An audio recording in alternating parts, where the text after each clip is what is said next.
Okay. Okay, that's better. Mic was shifted on Streamlabs. So, we return now to Fresh Meat and Prison Streets. Previously on, the group discovered the source of who had stolen the map from Captain Wealths and Carius and traced it down to a lair located beneath the tavern where they found some pirates. They fought the pirates, killed most of them, captured one of them, and knocked one of them out. And after some interrogation with the one that they captured, the one that surrendered rather, they learned a little bit about the pirate crew, why they did it, um, and stuff like that. And then they found the map that was stolen, as well as a couple other items within the treasure chest of that lair. There was also an owl with black feathers, who bonded with Periwinkle after she set it free, and has decided to accompany them. After turning in the map to Captain Sincarius, they of course made a copy of it. They were told that the lockdown would be lifted and that ships were now free to sail from the harbors of Drosis, which is good for them because they are on a bit of a time limit to make it to Lucens in time for the masquerade ball being hosted by Venetia.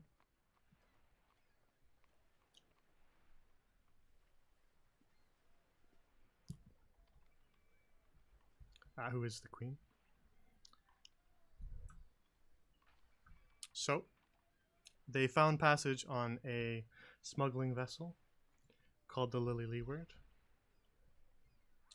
and have introduced themselves to the crew after, that was a little while ago though, and have been told that the ship is going to set sail in just about an hour or so. They did a little bit of last minute shopping in the Drosis water markets and have returned to the ship, ready to go, I'm thinking. So, where we pick back up again is in the crew's cabin of the Lily Leeward, where Ender was examining a magic item they'd found. Fox was taking a nap. Poole and Perry went to do a bit of shopping, but have since returned. So, Ender, you have the item in your inventory, I think you saw. Yes. Okay, and that added those spells to your spell list? Yes. Great. I believe so. Yep. Cool. And I had tuned it for you too, so that'll be down in your attunement slots. I do have a question. Yeah. Is there a certain look that this circlet has, or is that kind of up to me? In general, it's up to you. The only thing that I specified about it was that it had 2 yellow gems set in the kind of where the forehead would be when it sits on your head. Okay. The image I used for it there is not entirely accurate. I just needed a circlet image. It's hard to find exactly what I was looking for, so don't use that as an exact look. Yeah. Cool.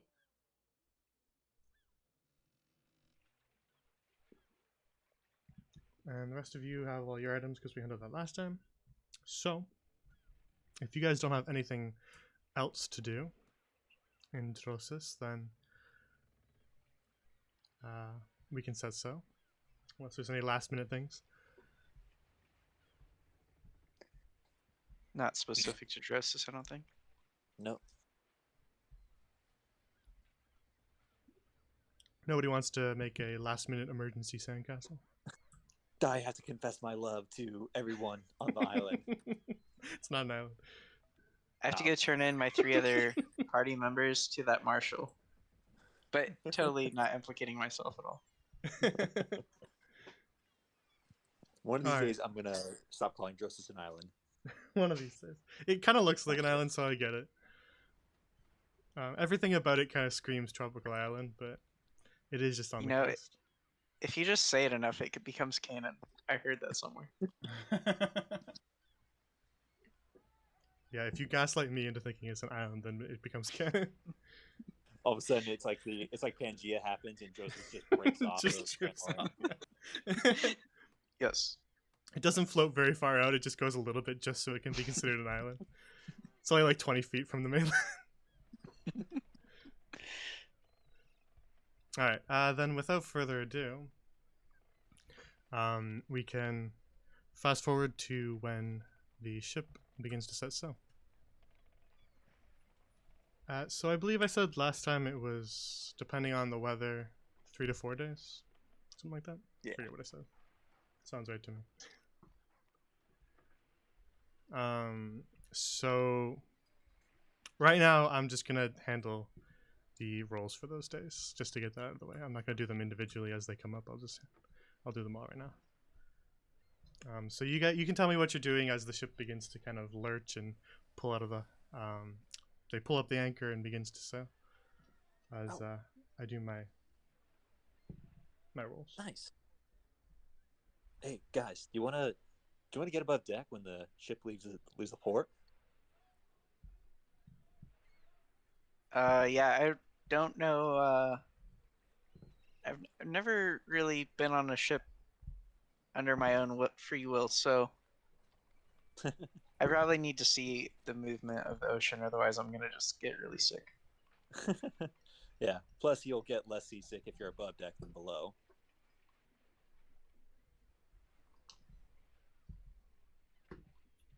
Fox Perry, you guys want to come?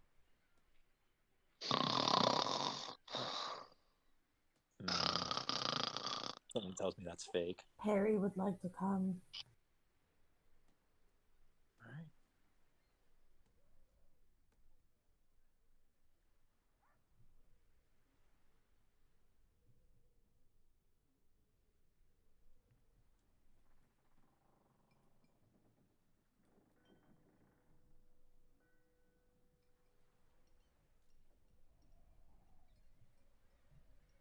All right.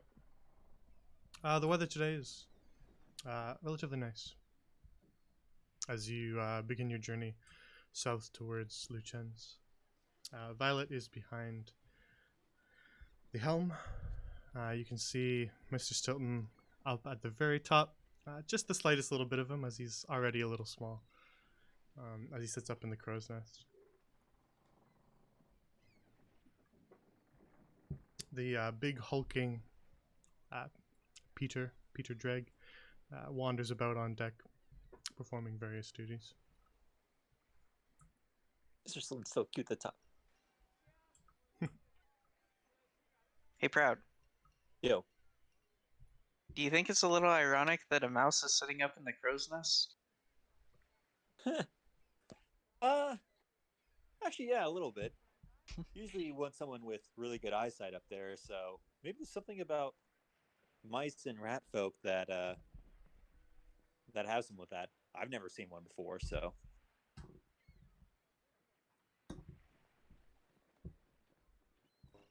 By the way, Ender, quick question. What's up? How did you get acquainted with Brava? Well, mostly my parents. They were followers of Brava before I was even born. Right, but you're able to like use stuff like through praying to her, right? Like, I mean, you lit that guy kind of on fire over there. Well, yeah, I mean, being a cleric of Brava, it's definitely more than just praying to her, but Was there like a spark or something just like happened that all of a sudden you just woke up and you could light people on fire and force them to tell the truth? Well, I think it's mostly just being faithful and showing every day that you're willing to follow the same belief patterns that she believes in. Huh. And it's not something that I chose to do. She gave those to me after I showed that I was going to be loyal to her. So Gotcha. it So- kind of is more gradual than just like waking up and be able to do all these crazy things. You know, like first I can like learn. I learned like really simple magic.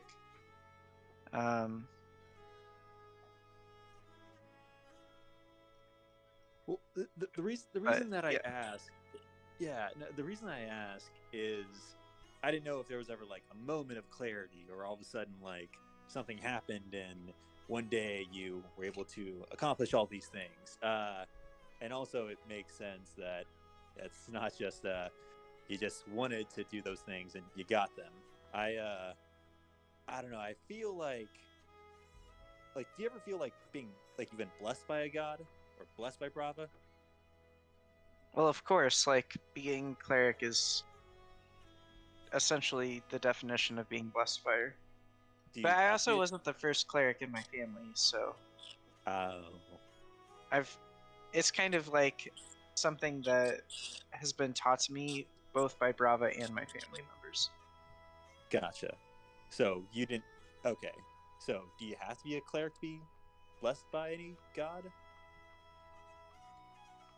No, I mean like following a god is something that not only is for clerics, like anyone can follow a god and be faithful to them.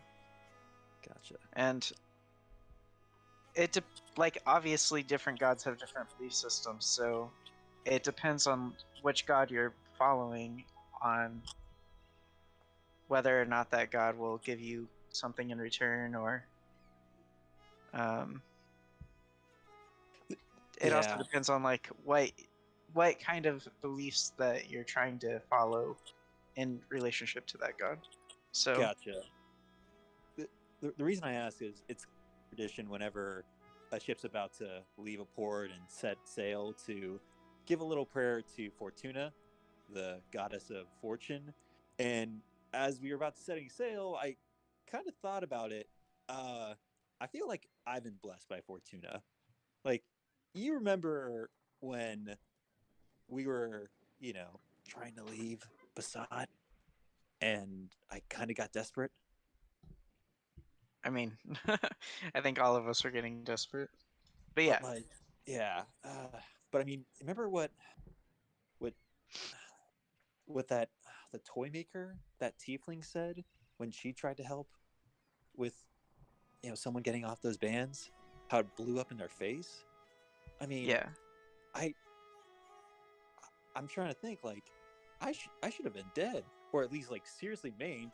I mean, this, in a reference to the broken arm, this is nothing compared to that. And I was trying to think like, how on earth did I survive that? And I feel like I had to have been blessed by a god. But the only two I've ever prayed to were Fortuna and Seneschal, and I don't feel like Seneschal helped out with this. So, I mean, yeah, it's definitely possible. How much do I know about other religions other than Brava? There are more common ones than some of the other ones. So it depends on Like- which particular god. To most people, Fortuna is the same way that we reference Lady Luck. She Right. must be on your side today, right? Not necessarily pure worship, but just like a reference to her. So she's kind of a common name, but most people don't necessarily worship her as a god per se.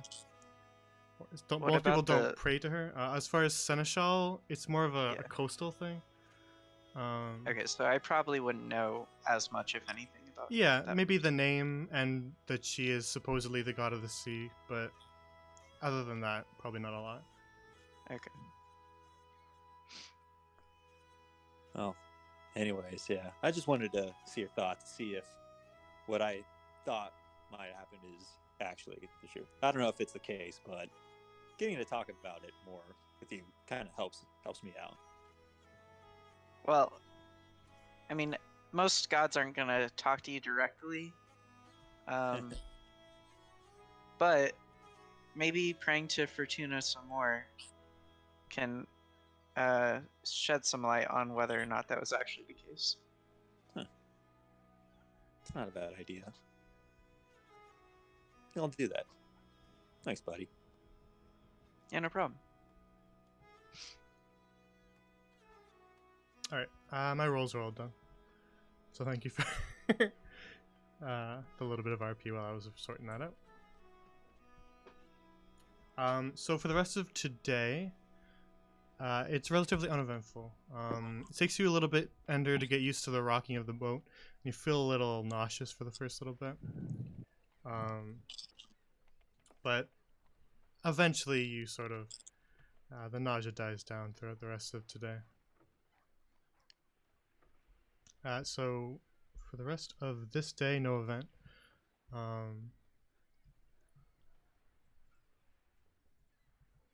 So you can long rest if you need to, because I know some of you have used spell slots. Okay.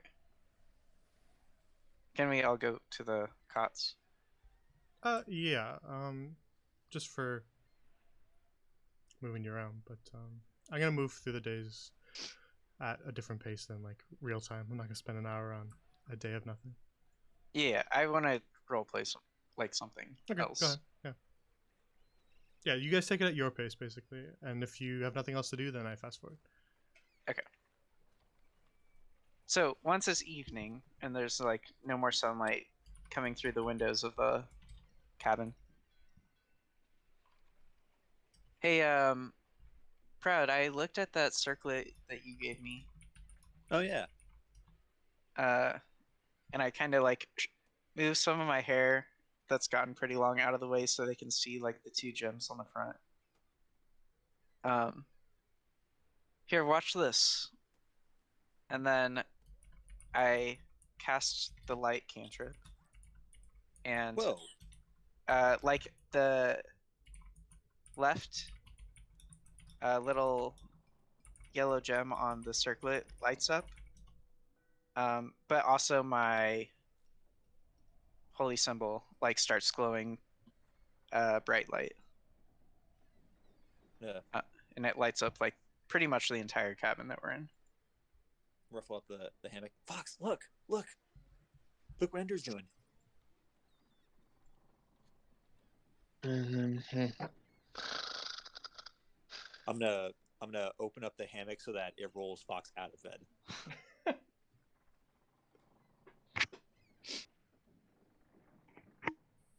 That's better have been an accident. No, look what Ender's able to do.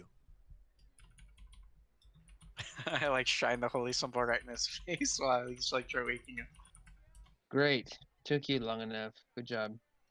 Let me go back to sleep. Well, actually, I was wondering, my hair's getting kind of long, and so is my beard. I was wondering if you guys would give me a haircut. Dibs. Fox perks up. I think we can help out with a haircut. Got a couple daggers we can use. You get the hair, I'll get the beard. All right. I'm gonna need someone. Well, yeah, I'm gonna need someone to hold hold the hair while I cut it off. Do you want the beard and I'll do the hair? Yeah, I think I might be able to navigate the beard if Ender holds really still. Okay. Perry, do you want to cut while maybe like Proud controls water, so it'd be easier to like clean the blade off? Perry is kind of busy training Ebony, because I'm trying to teach Ebony how to play fetch. Okay. If you want, I can do it all. It's not a big deal. I kind of just look at nervously at Proud's broken arm, but all right, Proud, I I think I trust you enough to trim it. I've seen you use the dagger pretty efficiently before, so Honestly, that's a kind of a weird statement. I'm usually cutting people up, so now you better Yeah, hope this and works. he ignored me, who has perfectly two good hands. Kind of insulted right now. I trust both of you guys. So yeah, whoever wants to cut my hair, I think either of you will do fine. All right, Fox, let's work together on this. Yeah. All right, that's fine. Since you woke me up anyways. Okay, I come and I sit like on the top of this chest, and I take the circlet off, so it's out of the way. All right.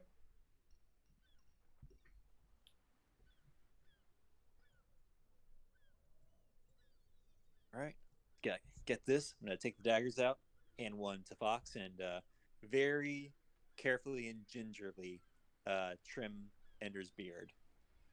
Uh, Proud and Fox, is your intention to cut his hair to look nice, or what?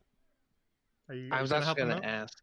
Yeah, I was gonna ask Ender. I was gonna say, And what? Yeah, what do you want it to look like, Ender? yeah, how short do you want your hair? Actually, I kind of want it significantly shorter because I don't want to look like I did in Basat. So how about we go with like a goatee for the beard instead, and Oh then wow, you really have a lot of faith in my skills, huh? well, okay, maybe you can get the majority of it, and then for like the really like close shave, maybe Fox can finish it off. All right, sounds good to me. And for the top of the hair, let's go like almost with a faux hawk. You're a cleric, not a gang member. What is this? Hey, not you know what? Oh, he's wearing a hood under it, He so goes, it's not even It'll gonna- be fine. It'll be fine. Oh yeah, I just never want to show mind. off the circlet. Shave a sun into the side of my hair. Yeah, I actually, although Fox Ender brings up a good point. If our faces are out there, we probably want to change what we can do about hair. I'm not cutting my hair. What about your mustache? I'll do it myself. Hey, Perry, do you want your haircut? So Perry was about to ask. Everybody's getting haircuts because Perry does not want haircut. Perry wants to get her hair braided, but also Perry was thinking, Perry has idea for everyone's haircut. Okay, what's your idea for mine then? I think Ender should get mohawk so that way he can look cool in front of beach babes, and then also Proud should get beautiful man bun, and then Fox can just have a bald head. I think this is an Okay. awful idea. I don't know. I'm kind of into it.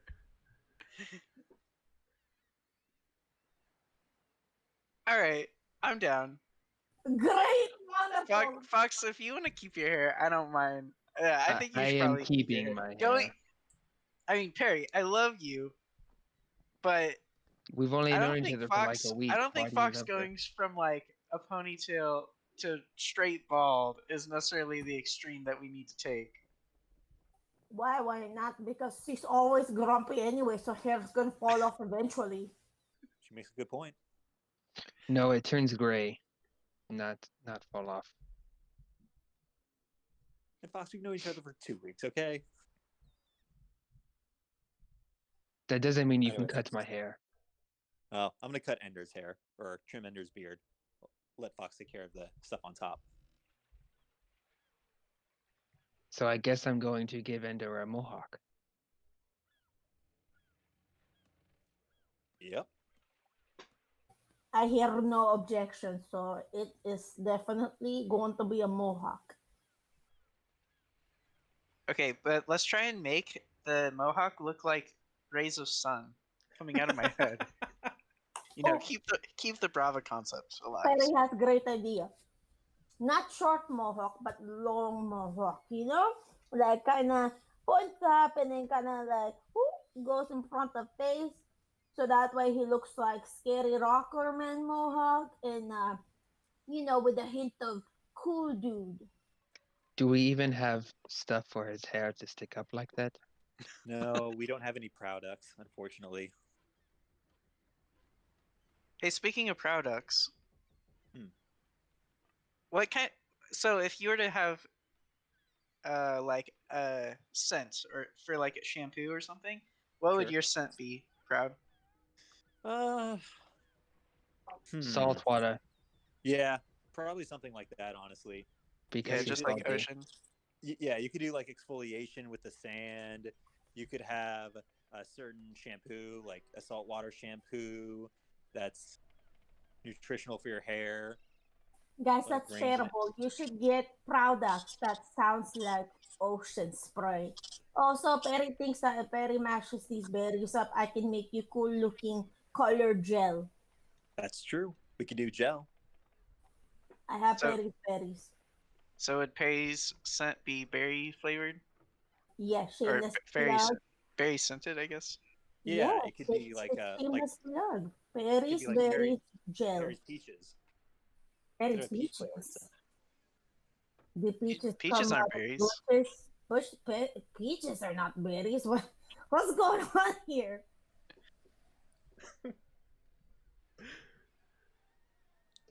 What about you, Fox? The Actually, fragrance now of that I fox. think about it, I don't know really anything about where you're from. I told you, I'm from an island. It's very small. No one knows about it, really. Yeah, Super descriptive. but like, what kind of plant life is there? Like anything like that? It's kind of like the whole continent squished. Um, there's a lot of plant life. There's actually sakura trees in the winter that bloom, and there's snow that covers from the mountains down to the plains towards the coast. Um, there's some open land, but some rocky hilltops.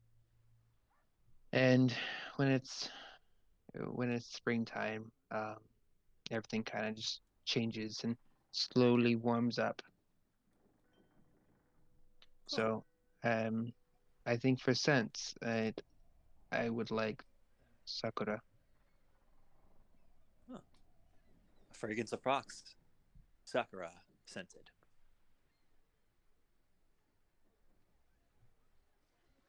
But I've never even heard of a place like that in Grand Lorien. I mean, I've heard of like Rithia and wait, Perry, where are you from again? Have you ever heard of the Glimmering Isles? Nope. So, south of, is it Averlin, Jay, or is it Lucens? I'm forgetting off the top of my head. That Uh, Glimmering Isles. the Glimmering Isles are off to the west of Grand Line. Oh, okay. So, to the west of the continent, is a series of islands. I mean, if you went far enough east, it'd be a similar idea, but Okay, we'll just go there.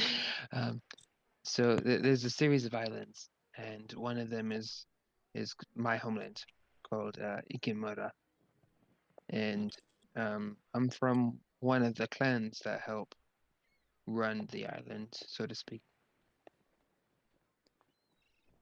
And you said you got thrown in Basat because you were helping a woman? Yeah, the nobles here are not very kind, and they are corrupt. Uh, It's not something that would have passed on my island. The clan that I'm from is one of several that would take care of people who would do such an act. and your clan wasn't able to stop you from getting thrown in prison. Well, I No, don't think they. I mean, it doesn't sound like you were on your island whenever you were helping this one, right? no, no. The woman I helped was in Carcassonne. Uh, It was little bit of a different ways. Do you remember where in Carcassonne? That's a good question, Jay. Do I remember that? I mean, you were there, so probably, but you can just pick.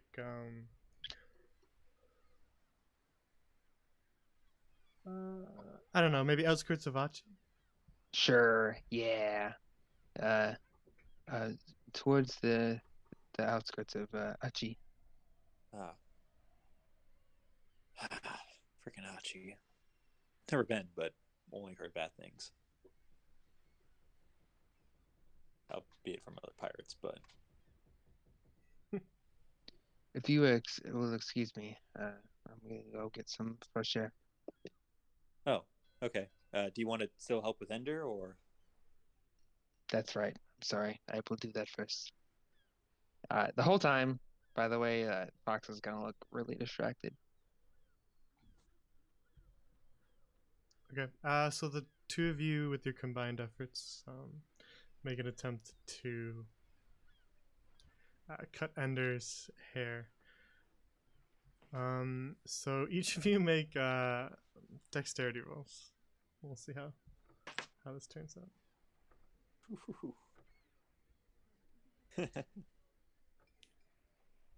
that's a 9 from Proud Poole. 24. Okay, which part did each of you do then? Wait. How'd you get a 24 from a dexterity roll? I rolled 19. I have a +5 for my dex. Oh, that's saving throws. I'm so sorry. It's My just your bad. modifier. 22. Okay, So yeah, which part did each of you do then? Which part did Fox Proud do? did the hair. I did the beard. Okay. So the hair looks great, exactly how you ordered it, Ender. And turns out the fox is quite nimble with a blade, and has maybe a hidden talent for hairstyling. But the beard is a little patchy. It looks great. You were Very- just trimming anyways. Do you want me to clean it up? Yeah. I mean, I kind of am like feeling it to like see what he did. Yeah, there's some Yeah. patches that are just kind of long right around your chin and stuff. Just kind of sitting in the middle of nowhere. It's a bit of a hatchet job. Admittedly, I'm better at stabbing than trimming. To be fair, it's not your dominant hand either. It's kind of out of commission. True. And Fox, coconut cutter, musician, hair trimmer. What can't you do? Good question. Let's find out, maybe. Or not. So I guess I'll start cutting his beard. I'll assist. All right. Then with the two of you combined, you manage to clean up the parts that are a little patchy, and it looks much better. So, Ender, your hairstyle is successfully altered. Nice. Fantastic. Now, if you excuse me, I want to go get some air.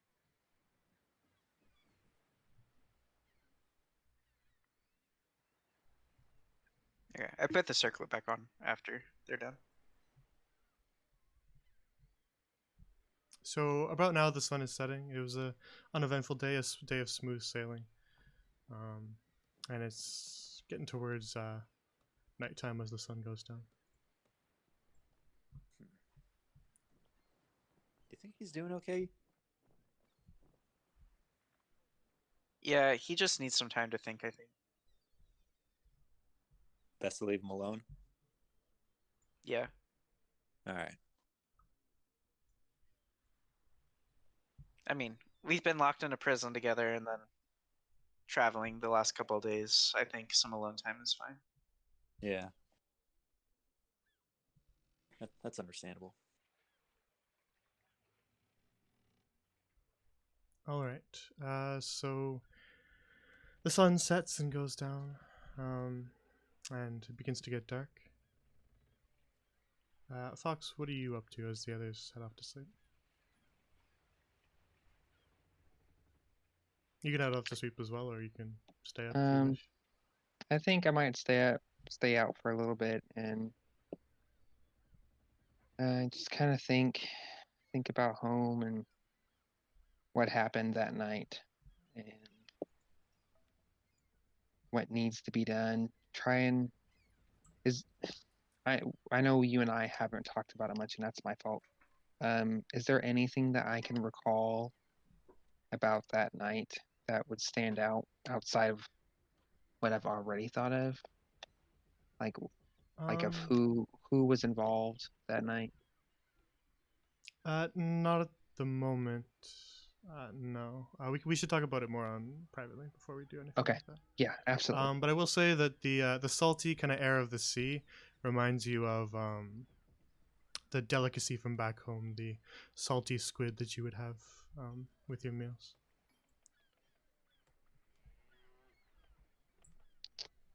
Yeah, I think he's gonna just kind of be there, somber, um, and then when when it's getting really late, like almost midnight ish, like whatever he can tell for that, he'd probably go to bed by that point.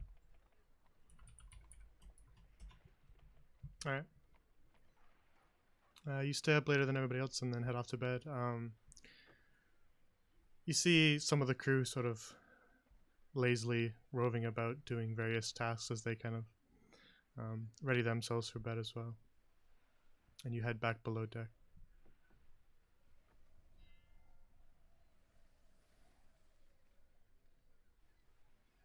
Your other party members seem to have drifted off as you head down the stairs. Great. I'm gonna try and quietly get into bed without disrupting anyone.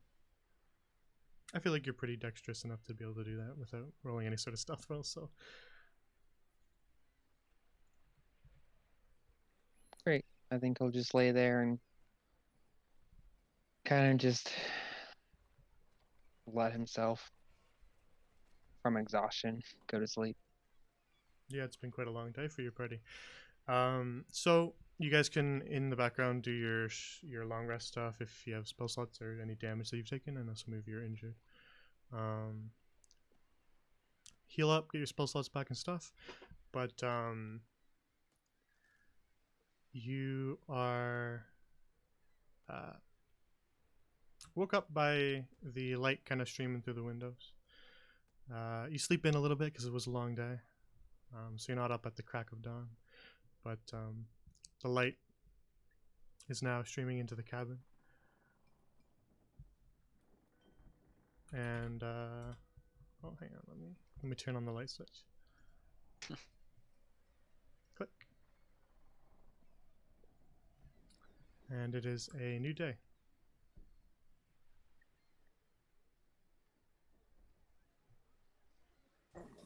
I'm gonna go tap on Proud, say, Proud.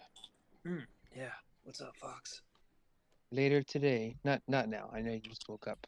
But later, would you mind sparring with me for a bit? I'm not quite accustomed to this blade. Um, it's heavier than I'm used to, and I just practice. I'm not gonna try to hurt you or go crazy. I just want to get accustomed to the weight. Yeah. Yeah, bud. We can yeah, we can spar. That's what you want. I would like that so I could grow for the party. Okay. I'll see you later though. Obviously you need to wake up. I'm gonna go see if the crew needs anything. Okay. I'll be out and about. Yeah. So if I'll be up there soon enough. So whenever we got some downtime, just you know where to find me. Okay. Thank you, Brett. And Fox is gonna go find, I guess, the shipwright, the first guy in the on the table, at the table. Sorry. He's gonna see if there's anything that needs to be done. Who are you going to talk to, sorry?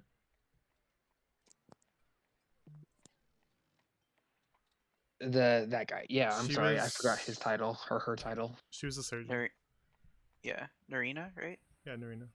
Oh, I apologize. Yeah, I was gonna, I guess, talk to Marina and ask, is do you know if there's anything that needs to be done, any hands needed, or if I need to speak to someone else? Well,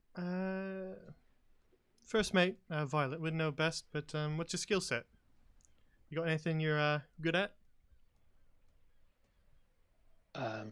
I'm I'm good at a lot of things, surprisingly, I guess. I guess I'm pretty quick and agile, and I learn fast.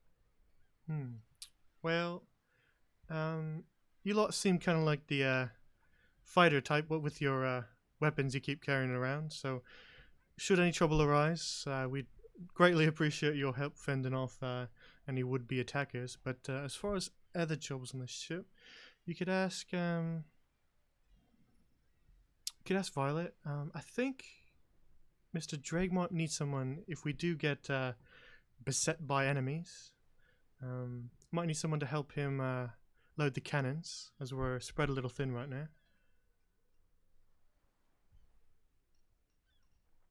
I see. Thank you, Norina. I will go speak to Violet and just double check. I appreciate that. All right, have a nice day. I'll be down here if you injure yourself. Hopefully, yes, that won't happen. Hopefully. By the way, does it happen often that another ship comes? Or is this just an You every know, now and again? we're not exactly a big ship, so we don't attract a ton of attention. But every once in a while, you get the bold pirate crew who tries to steal our hull, what we're carrying, smuggling ship and all. Have you ever flipped the script on them and taken what they had? Well, if someone attacks us, we'll loot their vessel if we manage to actually win the fight. We'll loot what we can, but we don't like to go around starting fights. I believe that's the philosophy of Violet and the captain. The less attention that a smuggling ship can attract, the better from where we stand. Smuggle. Is there a specific product or type of thing you smuggle? Well, we smuggle all sorts. I must say it's the first time we smuggled people on board. She sort of chuckles. But we're on our way to Lucens to pick up a shipment, actually. I see. Thank you. Again, I won't keep you any longer. I will see you another time. Take care.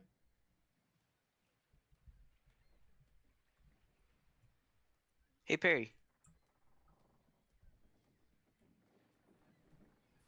Perry is still sleeping. Okay. When I notice she's not really sleeping or not awake yet, I just like walk around her. I'll wait until she's up. But I'm gonna go above deck. All right. That was weird that Fox asked me to spar with him, but all right, time to see what we got. Where's that first mate Violet at? She's probably got something for us.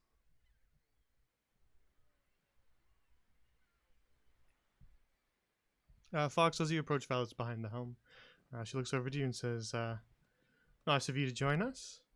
Can I help you with anything? Actually, I was wondering if there's anything that I can help you with as a way to say thank you for letting us be on the ship. If there's an extra hand or something. Yeah, well, we can always use a few deckhands, manual labor, tying knots and stuff if you know the knots. But I think what we need now is muscle, probably, should we get attacked. Is there someone nearby that you think, or are you just on your guard until we get to Lucens? Just talking about possible situations. It doesn't happen all the time, but every once in a while you get someone who thinks they can take what we've got, and they come looking to steal from us. Lost a few crew members in the past like that, trying to fend them off. So if you lot can fight, then we'd appreciate the assistance, but as far as other roles on the ship, we currently don't have a cook. Last one got both his arms cut off by an attacker and had to retire. So, if any of you can cook, we'd appreciate that. We also need. I know Mr. Dregg's been complaining about loading the cannons himself. So, if any of you feel like being cooks or powder monkeys, then we could use your help there. I could work on cooking. All right. I can tie knots. I know all of them, even with one hand. And I could probably assist Drake, as you said, with the cannons. Perfect. Well, Mr. Dreg will be happy to have the help. And Proud, you can help with the masts and raising the sails and such. If you know the knots, you seem like a nautical sort yourself. Oh yeah. Let me get on the jib. And the food storage is below in the hold, so you can take a look at that. She's looking at you, Ender. If you want to try your hand at cooking. Okay. I'll see Ender. what. Yeah. What's up? Do you want to see if Perry wants to help you? She seems to kind of know a way around food as far as like basic cooking concepts go. Well, she is asleep right now, but when she gets up, I'll ask if she can assist me.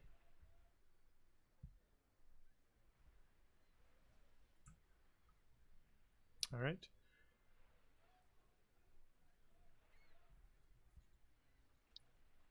First mate, there was something else I wanted to ask you. Yeah, what's up? Have you ever sailed to the Glimmering Isles? No, I haven't been out that far. Mostly stay along the coastlines. Have you heard of many ships that do, by chance? Yeah, I've talked to a few. In the taverns on the port cities, you get to talking. I've heard some people who went sailing out that far before. Most of them don't get past St. John's either.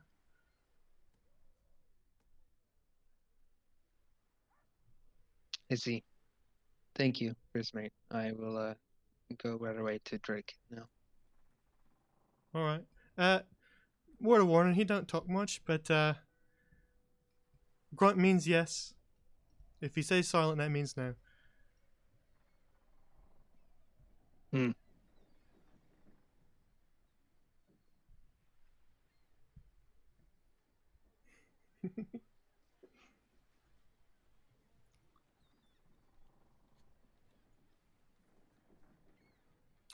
The tall, kind of hulking man looks down at you as you approach Fox.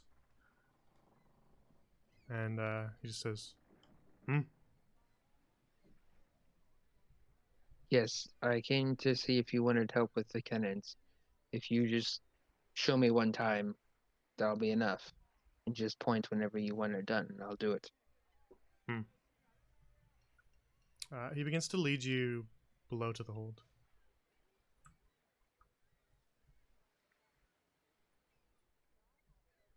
So below in the hold of the ship, Ender and Periwinkle, Fox, you can head down here too, as I'm talking to them.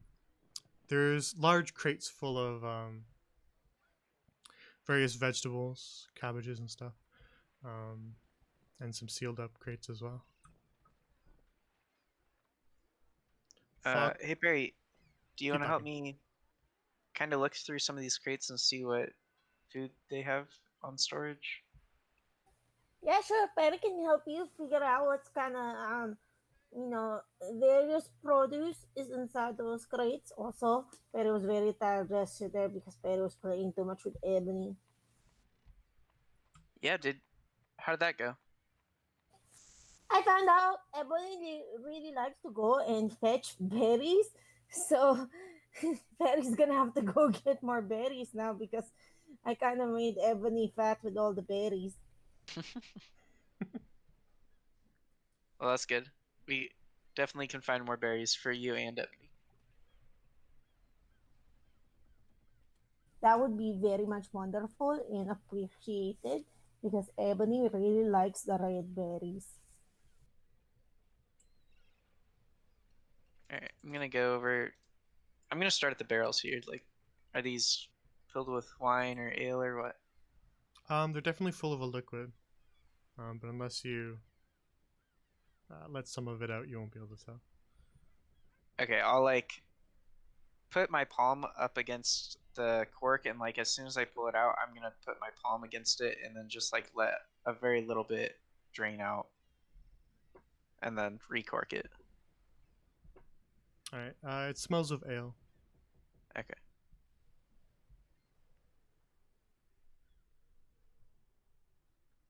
Okay, so that's ale. Assuming Perry and I are going through the rest of these crates here. Yeah. There's dried meats. There's some biscuits and some hardtack. It's not exactly something that you could make a feast out of, but it's food that is designed to last for a voyage and not spoil. Okay. Fox. Here, let me get his name tag. Here you go. Mr. Dreg is showing you where he stores the cannonballs. He just kind of makes motions with his big hook and shows you that all the cannonballs are stored down here. Then he begins to grabs two of them in one palm with one of his massive hands and then carries them up. He motions for you to grab one too. Okay, I'll grab two, one in each hand, because I don't have massive hands like this Goliath, and then I'll just follow him. He leads you back up to the deck of the ship.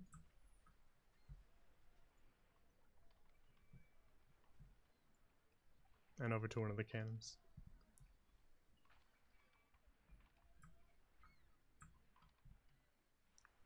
He spends some time showing you how to load the cannon, light the fuse, and then he finishes his explanation by just firing the cannon once for you to show you how it's done.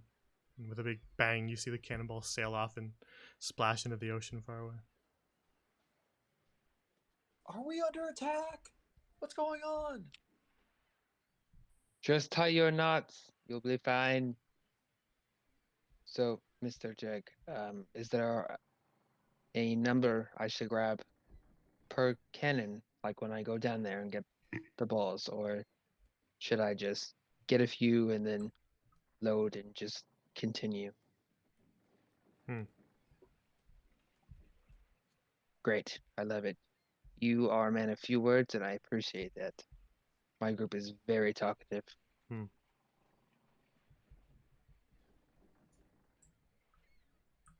He seems satisfied that you know what you're doing. But as you kind of finish up your little lesson that you were getting, you hear a voice from up in the crow's nest say, in a surprisingly deep voice, "Something off the starboard side!"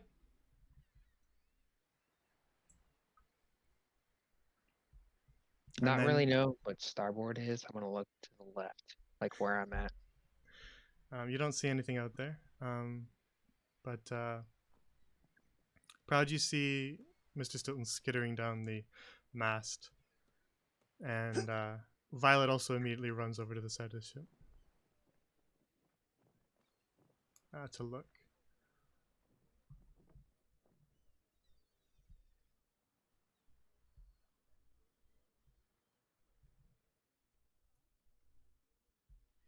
Yeah, Fox, you see everybody else. You see everybody else run to one side of the ship.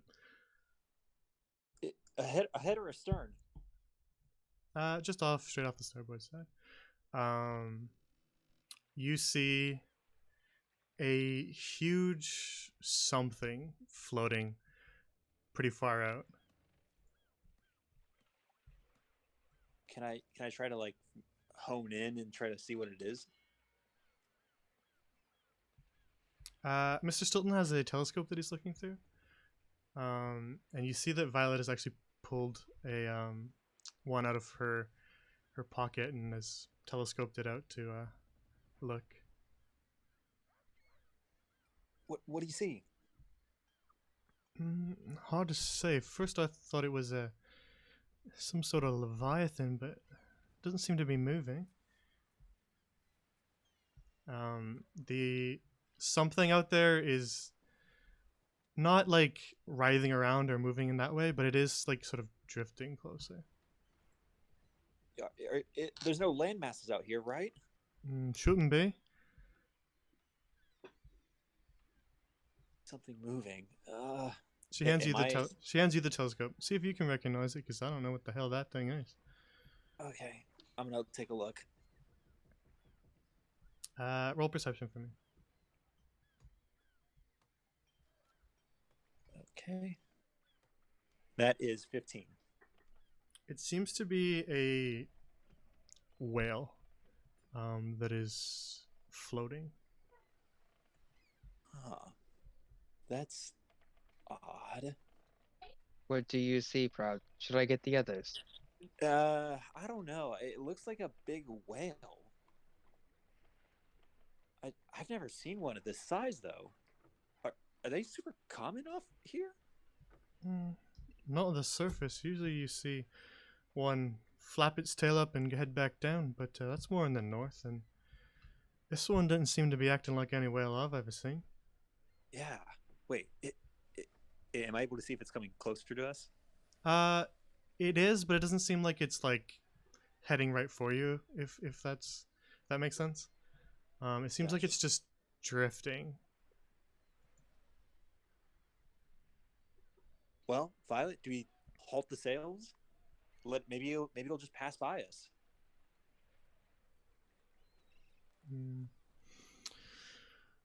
Might be for the best. Yeah, I'll try to get closer to the edge, see if I can get a better scope of it. As you watch it, after a short amount of time, it's eventually kind of drifted a little closer to the ship. Violet, Mr. Stilton, and Mr. Drag are just kind of running around the ship, making sure that everything's okay. I'm gonna go and load the cannons just in case. All right.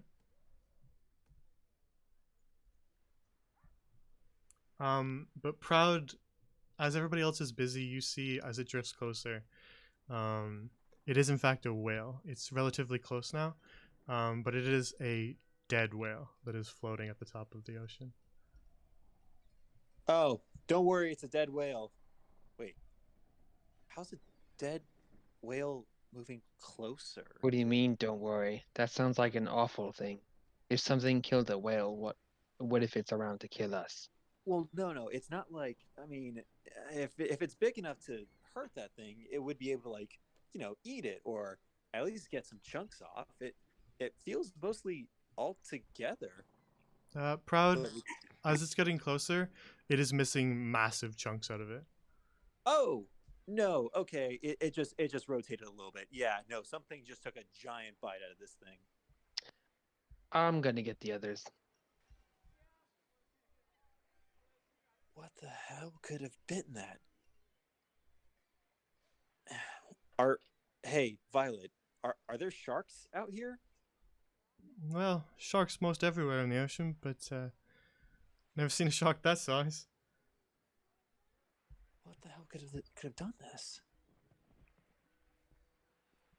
All right, Perry, just 2 more minutes and my purify food and drink spell will be completed, ritually cast. Hey, you two. We have a potential situation. I think you need to be up deck for a moment. Why you don't want Ender cooking food for you? No, there's a dead whale, and it's missing large parts. I don't know if it's nearby, but it could be. So it would be great if you were up to help us in case there's something attacking the ship. Or you can stay and have your tea time. Perry would like to stay and have her tea time. Perry, you're the one with the bow. You are half the cup.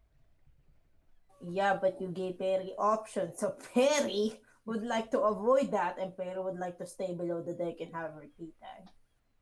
But you can add it to your monster manual. Who told you about my monster manual? You did. You talk a lot. Let's go. Why give Perry option if you're not even gonna let Perry have option? Okay. It's rhetorical. Ender, you too, please. But my. All right. Yeah, you heal us. Luckily, we don't need any light.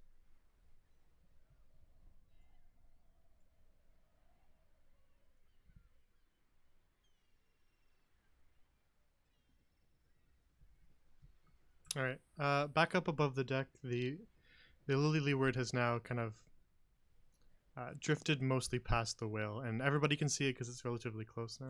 You can see these large chunks that have been taken out of it. Very clear bite marks. Jesus. Oh, holy Fortuna. Tuna. No, it's a whale. That's okay. I have tuna as well, but maybe that's because Perry's very hungry and Perry wanted her tea time that was offered to her. Wait, Jay, am I able to see any blood coming out of the whale?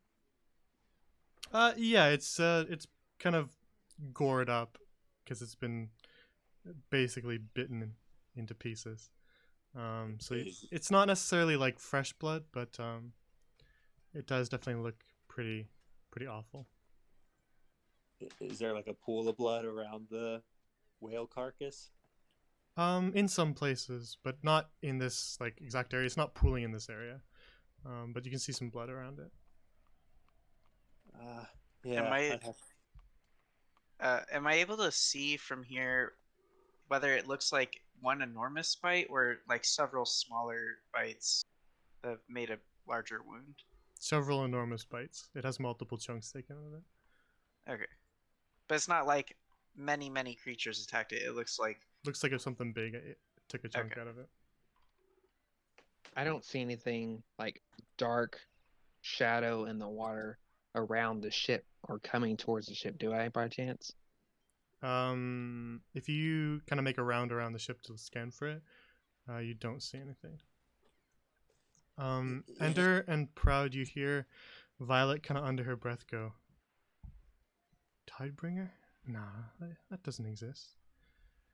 What doesn't exist? Well, folk in the harbours round Carcassonne, they talk about Tidebringer, this leviathan that sits off the western coast, and sometimes attacks ships, sometimes attacks other sea creatures, but I always just thought they were kidding. I mean, I've seen some pretty big sharks around here, so... I mean, anything's possible. Maybe we should hurry away from the whale. It might want to... Whatever bit that might want to come back for seconds. Probably for the best.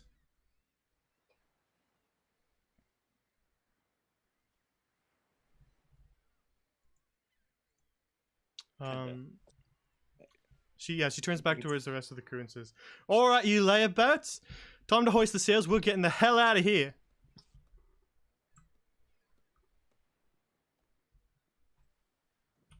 Here you go. I'm helping with the mainsail.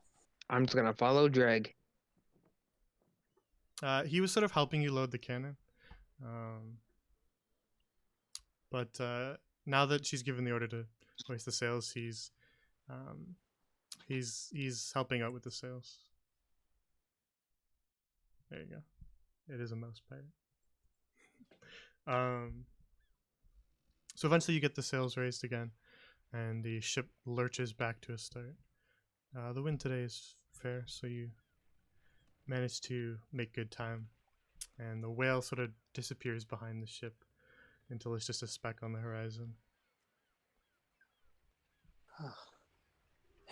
Okay. Oh, I thought it was the same shark as that last time.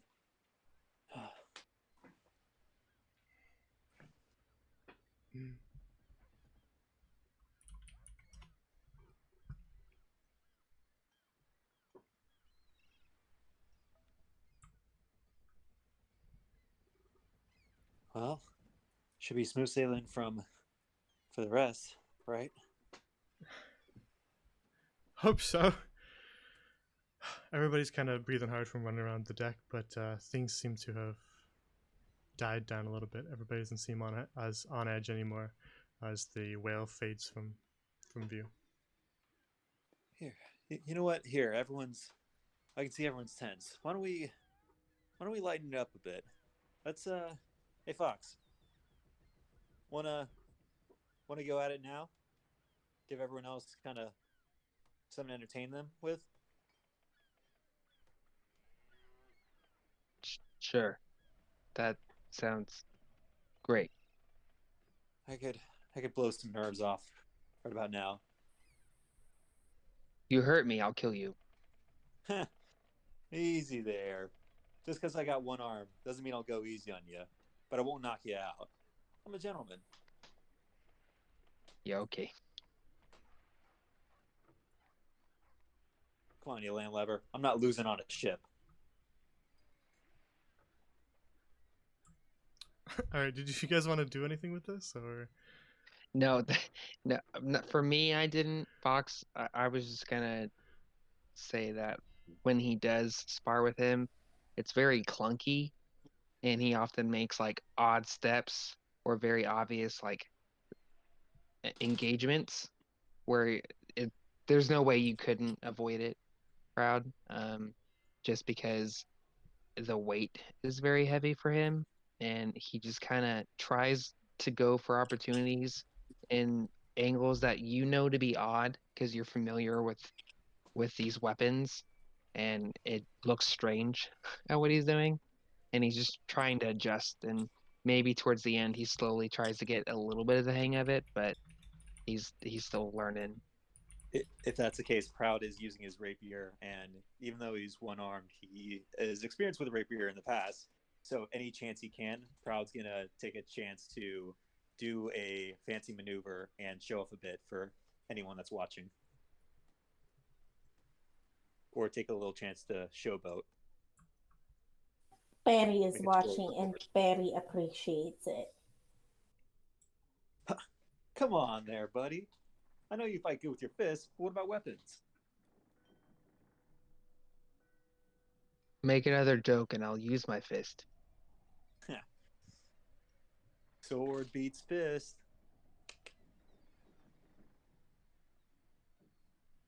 You know I killed 2 people in that last engagement, right? With just my fists. Hey, I cut one up on my own, and I had the skill to knock out the other one without getting a drop of blood on him. He's probably dead now, though. I was holding back. You did Perry. great, and Wait, Sorry. that would not have happened if Perry did not smell goblin. It was clearly all me. That's true. you did very good, Perry. Thank you for all of your help. But actually, Fox, speaking of that, is that the first time you've killed someone?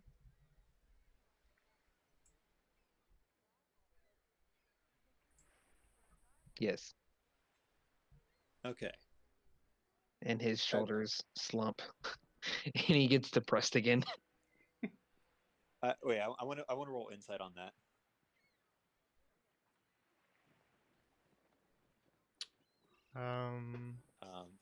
I mean, you can if you want, or I can just tell you. It's an 18. Yeah, this is the first time Fox has killed someone, and he genuinely looks bothered and like he's trying to process. Like he's getting there, and he's accepted what he's done, but he doesn't like what he's done. Hey, bud, it's okay. Look, it helps you feel any better. That was the first time I've killed a living being. Well, not a insect or monstrosity. And I feel bad about it too. We didn't even give them pirates' burials. We just let their bodies rot. I don't feel bad in the sense that I know they were in the wrong, but I don't like taking a life because I don't want to become someone who thinks they can just take any life when it should be something treasured and cherished. Yeah, Life should be respected and not taken advantage of. I get that, and I feel the same way. If they hadn't attacked first, I don't think I actually would have wanted to kill any of them. But the guy with that hook hand, I mean, he had you wrapped up and he was planning to kill you, and that lizard thing could have killed Ender and me. Yeah, I don't regret it. Um, if it meant to save you guys and it was in the right and we were in the right, I would put my life forward for all of you just because you're all I've known for quite a while, for what feels like a very long time. Hey, what's happening over there? Is Mr. Grumpy Man becoming very lovey-dovey? Uh, No,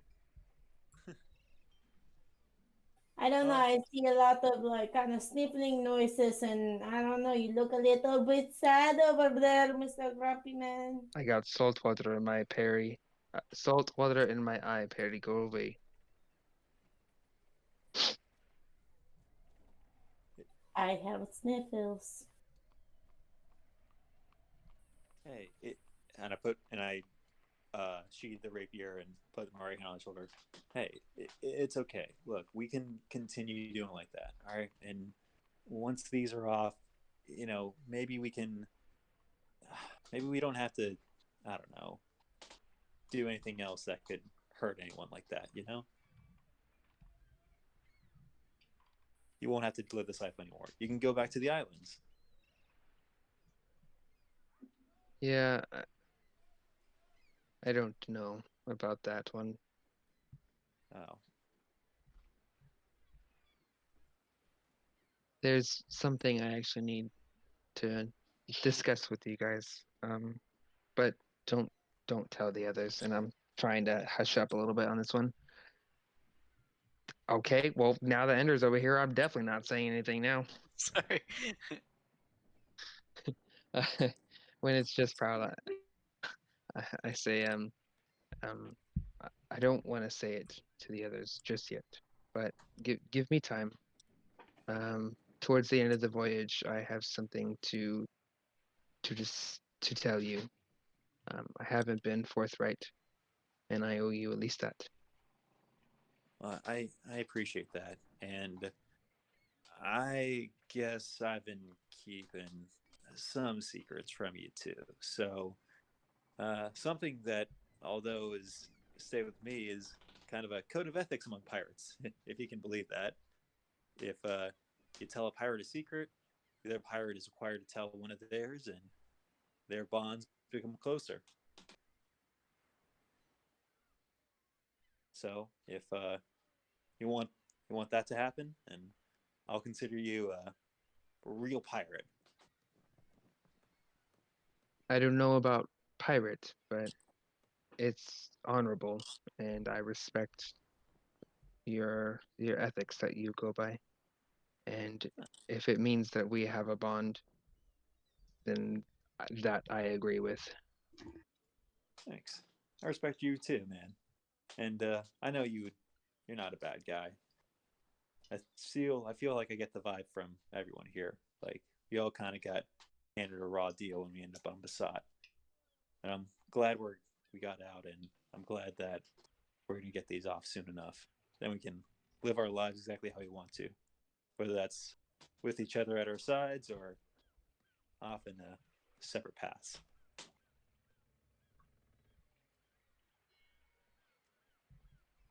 I agree. Personally, I would rather be together, at least for a bit. But Yeah. Well, yeah. There's a lot to do. I mean, Ender hasn't seen his family in forever. Perry, I don't actually know anything about Perry. I need to get to know her better. And you, I mean, clearly something's bothering you. We'll talk about it later, but if you want to do something, then I'm sure we can get the others on board too. I would appreciate that. Thank you, Proud. Of course. Anything for a friend.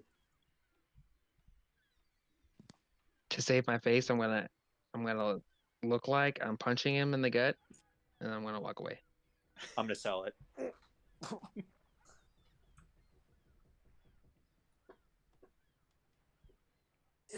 And then I'm gonna say, that was for showing off.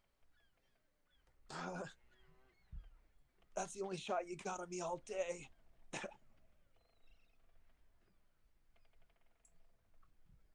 All right. The rest of the day runs pretty smoothly. The only excitement was that little run-in with the dead whale there. So if you guys don't have anything to do, we can fast forward this day.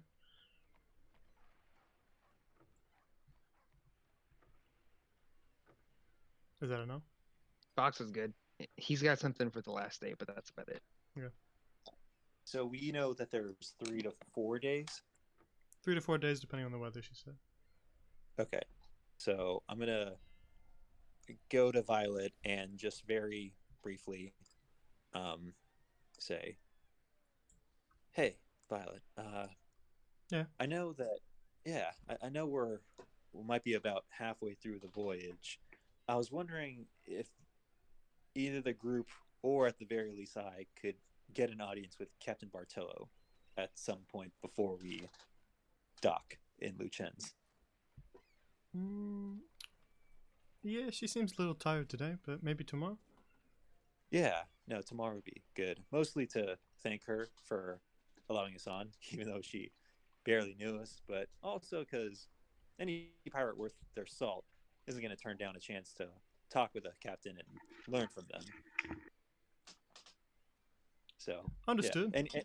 Yeah, She's a bit of a fickle one, and she likes to do her own thing. She minds her own business, and we let her keep to it. But she is a good captain. Yeah, that's good to hear. I've any crewmate that speaks well about their captain is a good sign. But by the way, you guys been up and down this coast a lot, right? Yeah, from time to time. Sometimes we head on over to Al-Zahar. Just depends on what we're smuggling, who we're working for. You wouldn't happen to have made the journey to Achi a lot, right? Typically steer clear of Achi. Lots of military vessels around those parts. Much harder to smuggle things in. And you know, Kaisar's territory and all that. He's mainly got all the stuff locked down there. So, something wrong? Looked like you seen a ghost. Yeah, no. Yeah, no. Sorry, I was just thinking about that whale and the giant bite. Oh man, Tidebringer. You said, whew, that's a crazy rumor. Wait, the Tidebringer. What was that rumor? Well, they say that there's a something. Everyone describes it differently. Some say it's a giant octopus. Some say it's a giant shark. Some say it's not any of those things. It's some sort of monster. But fishermen, pirates, and smugglers tell tales of whole ships getting bitten in half and things like that. And well, it's the high seas. Ships go missing all the time, but it's hard to say if it's some sort of big sea monster or just other pirates being other pirates, you know? Yeah. Didn't hold any merit to the rumors, but now maybe I'm going to change my mind. Well, the good news is at least we're farther away from that than where we were before we started the day, right? Yeah, I wanted to get the hell out of there as fast as we could. Yeah, glad we did.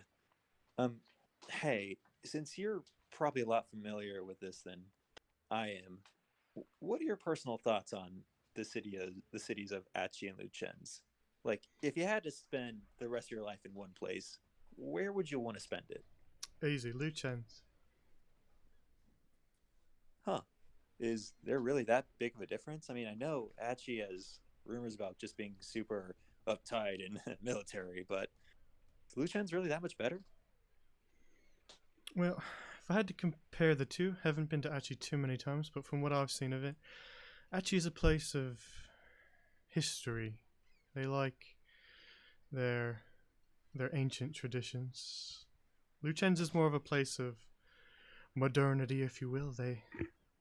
They're all about new step forwards in culture and art and things like that. They're much less uptight than Achi. And for, well, criminals like us, we tend to steer clear. Are criminals like us are we're not like welcomed in Lucens per se, right? Or is it more lax there? Well, officially, they say they condemn piracy and they condemn smuggling, but there are ways to circumvent those official statements, if you know what I'm talking about. Yeah. Much easier ways than there are in Achi. Achi being the military capital, they have lots of military vessels floating around, ready to sink any pirates, but Lucens, they tend to be a lot more lax. Yeah.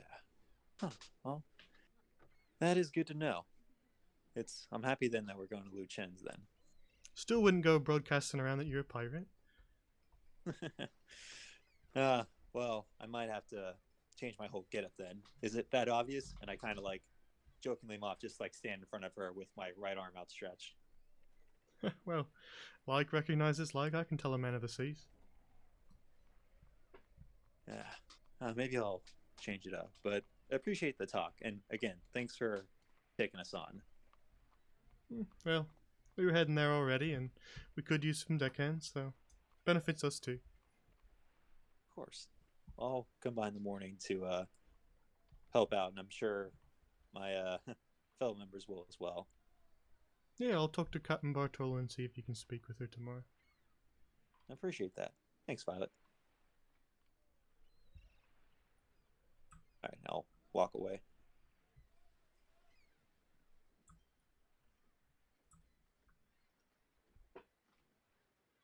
Alright, then if nobody has anything else they want to do, then we can fast forward. Perry and I make a really nice stew out of the vegetables and dried meat that we found for the crew. That's true, but also the secret is in the berries. Yep, the berries flavored up the stew very nicely. But I won't tell you what kind of berries because that's the secret. The crew is stretched pretty thin at the moment. They don't have a ton of people on board. So they don't all come down to eat in big groups, but occasionally one of them will come down and grab a bowl of your stew.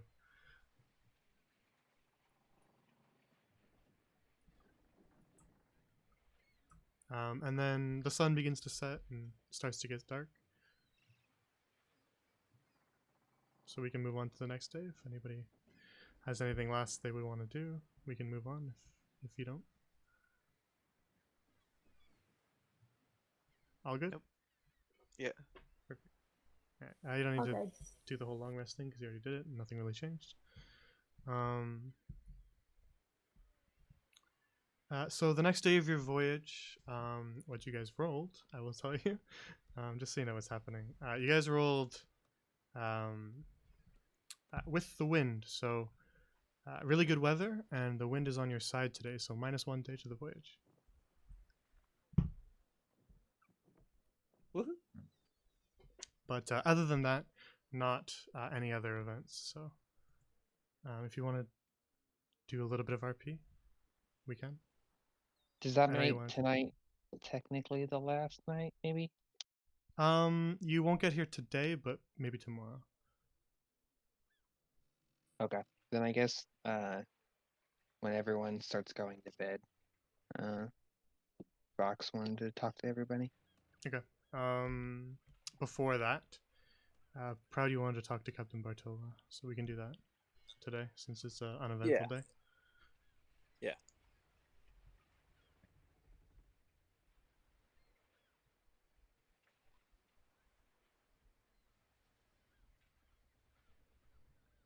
So you go up and talk to Violet a little bit, just kind of in the morning, and she mentions that Captain Bartola said she would speak with you at around noon today. So when that time rolls around, you head over here, which is where her door is. Sorry, it's not very visible on the map. I realize now, but All good. the stairs then descend down into a relatively nice-looking cabin. And the captain turns around and says, "Ah, yes. Violet mentioned you wanted to speak to me. What about?" I did. I'll take my hat off. Just wanted to talk, and you're the only person in this crew that I haven't actually had a conversation with, but mostly wanted to thank you and also just speak to a fellow pirate and a captain. I can learn a lot from someone who's ran a ship for a while. Well, Violet was the one who vouched for you, so you can thank her as well. I guess I will, but I just wanted to, thank you again, but also kind of pick your brain about the current state of pirates and just who's out there. I've been away from the waters for a while, so I'm a little rusty on who's out there and who I I need to see. steer clear of. I see. Anyone in particular, or do you want me to just run through the list? Maybe the biggest threats, but if you wouldn't mind letting me know on what you know of a tiefling by the name of Sincarius, and then an elephant person by the name of Iron Tusk. Well, Sincarius is a good place to start. Captain Wealth, as his crew calls him. He's a nasty tiefling who likes money over everything else and is loath to part with it unless he has to. I don't know how much you know about the rum runners up in Port Penitent, but he's affiliated with them. He's top brass, if you will, of the rum runners. Just under one other captain. Oh, you didn't know that? No. I knew rumors that a tiefling who liked money was in the Dove Street Rum Runners, but I didn't realize he'd be this far away from Port Penitent. I thought they usually stayed around there. Well, pirates sail the high seas, so he does some visits from time to time. Typically, I would say probably his base of operations is Port Penitent. Hang around there long enough and you're like to run into him. But I've seen his ship floating around. Give it a wide berth, you know? Yeah. No, I can't imagine being broadside of that. I'm glad that ships don't last long like that. No. Glad he Leslie Drosis to one piece. Well, he likes money, but he is relatively fair as long as you work for him. He shouldn't do anything too bad to you, but you don't take kindly to anyone who messes with him. Yeah, you don't say. That's good to know. You don't want to get caught into anything where you'd have to work for him and then have something else in your mind.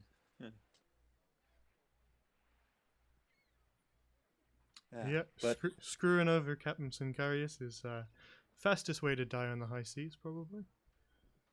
Okay, that is good to know. And Iron Tusk. I never heard of him, but Sincarius said he did. Iron Tusk, not too familiar with. I think I've heard a couple things. From the name, the elephant description seems to match. I've heard he was a Loxodon, but I can't say I know too much about him. I know that he not affiliated with the Rum Runners, so it makes sense that Captain Sincarius would butt heads with him. Yeah, that would make sense. And I guess the only other pirate I'm curious of that's going on right now. Have you heard the name Krugak? Heard it tossed around a little bit, but can't say I know too much about him. Okay, but have you heard it recently? Not recently, no. Okay. Well, I appreciate you filling me with that. That helps me out a lot. Is that all? I could go on all day about the captains around these places. Lots of legends. Annabella Vengeance, Nathaniel Webb, all sorts of folk. Well, yeah, actually, I do remember seeing a great picture of in the Widow's Web Tavern in Carcassonne. I'd love to spin tales with you, but I'd spend the whole day here listening to just every story you got. The only other question I'd have before we dive into that, the rest of your crew said that you're around Drosis, but it was hard to find you. I mean, we searched everywhere on the island and could never find you, and you seem tired. I don't mean to pry, especially into a woman's business, but is there any reason for that? We have a healer in our group. He might be able to take a look at you. You don't need to worry about me. I'm always tired. As for what I was doing in Drosis, well, I'd like to keep to my own business, but I was visiting an old friend, a fisherman. Oh, okay. No, that's understandable. And I mean, I know elves don't usually get tired, so whatever it is probably troubling you. But if you need any help, we do have someone that has had a lot of work done with healing people and making them feel better. And I motioned the arm. He got this all together and even brought me back to life. Well, I think it'll be alright. I just neglect my meditations. Us elves, we get tired like the rest of you. Yeah, Not invincible. Nah, no one is, but it is good to hear that you're doing all right. And should the change, just let us know. And again, thank you for letting us onto your ship. Now, about those pirate stories, and that's all the information. Need a RP. Alright. Yeah, she spends the rest of it just kind of telling you. She tells you tales of pirates that seem maybe like they've definitely been exaggerated. The classic kind of pirates tale where it's like a little fantastical.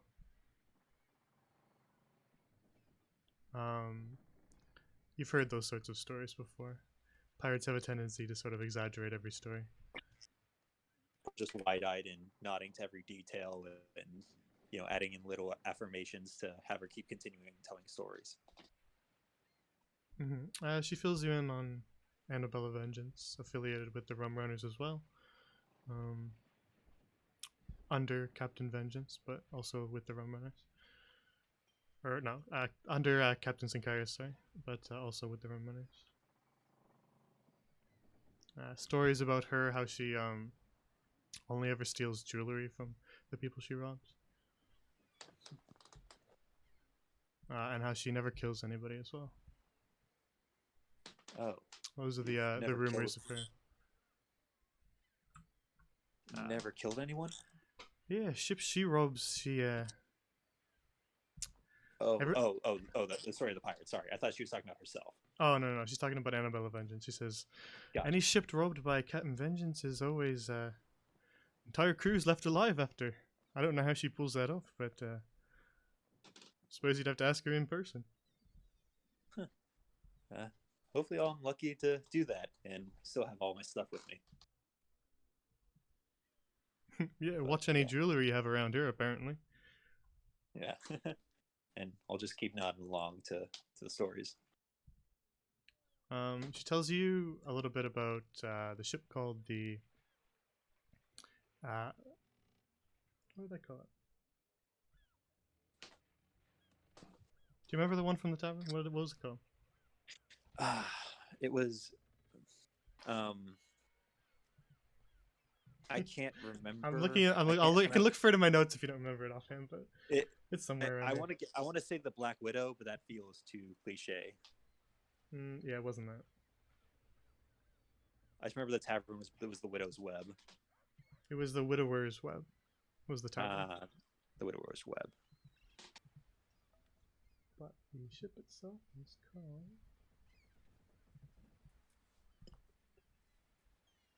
Proud doesn't have a notebook, so the player hasn't been taking any notes. Forget it. I'll find it later. All right. It wasn't where I thought it was, so I'm not going to spend 10 minutes looking at my notes for it. But she tells you about Nathaniel Whip. Mysterious pirate. Disappeared a while back and hasn't been seen since. But was prolific in his day.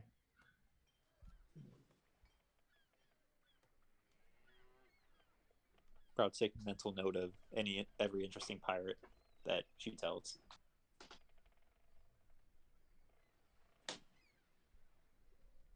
And that's about it. She tells you some pirate stories, some of which seem exaggerated, some of which seem like maybe they happened. But it's hard to parse between the two. Yeah.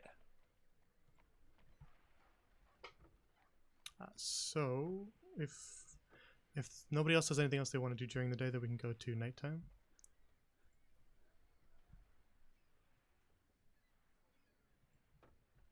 If Perry will let me, I'll just help her train Ebony. Perry is actually distracted by a mermaid-looking lady on the stern.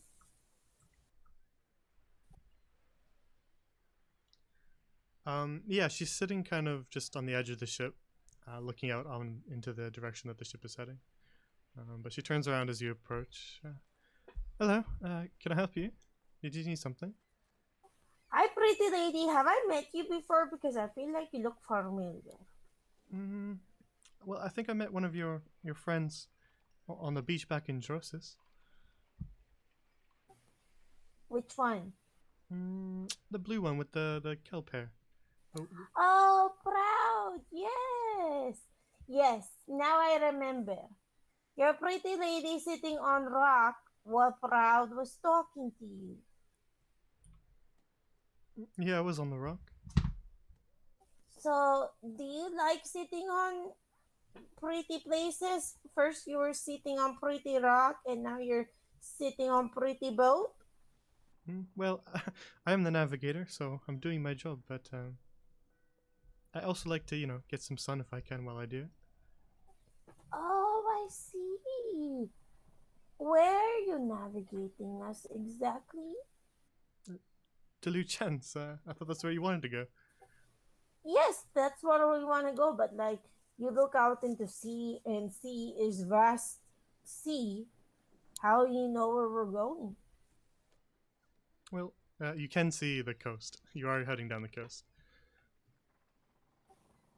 Oh, that makes more sense. Perry's too distracted by Ebony. You're not like right up against the coast, but you can definitely still see it on the horizon. So that's what pretty lines are. Anyways, Perry was wondering, will you be able to maybe give Perry some tips and tricks into maybe distinguishing the coastline? Because Perry would like to think that she's an expert in the coastline, and Perry likes to make friends who are smart friends. Well, I don't know if I'd call myself an expert, but I'm flattered that you want to learn from me. I mean, most of it is just sort of instinctual. Mermaids, we know the sea, but I'd be happy to help you out a little bit, I suppose. I don't know much too about. Yeah, that was what I thought it was, but I didn't want to say it if it was wrong. Crusader, thanks.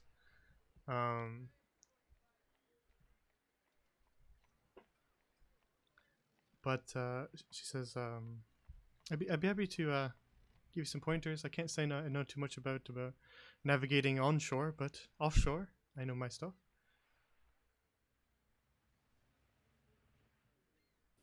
I see. Yeah, so Perry, um, Perry would like to think of herself as a coast expert. But as you can tell, Perry is not a mermaid, and also Perry is a little bit more, wanting to be more familiar with foresty scenes, but unfortunately, Perry's not that good at that yet. Um, do you know of any tricks of the ocean? Like maybe something you can tell me, secret tips? Um, if you want to listen, she'll give you a little lecture about how she recognizes currents, what the different clouds mean in regards to storms and weather. And she can spend the day doing that if you want. Perry prepares for that and sits like cross-legged on like the deck, and she's all like, "Okay, continue." All right. Then you spend the day doing that with her. As she gives you a lecture. A lot of what she tells you is things that don't seem like they would be taught in any sort of school. They're all very trying to think of a good word for it, but like unorthodox methods. Great. That sounds like Perry.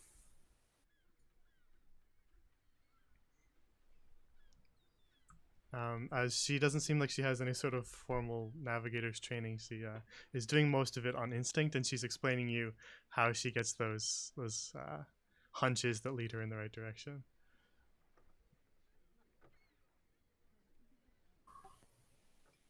Perry very much appreciates all of the stories. I mean, learnings. It's learnings. Perry likes stories.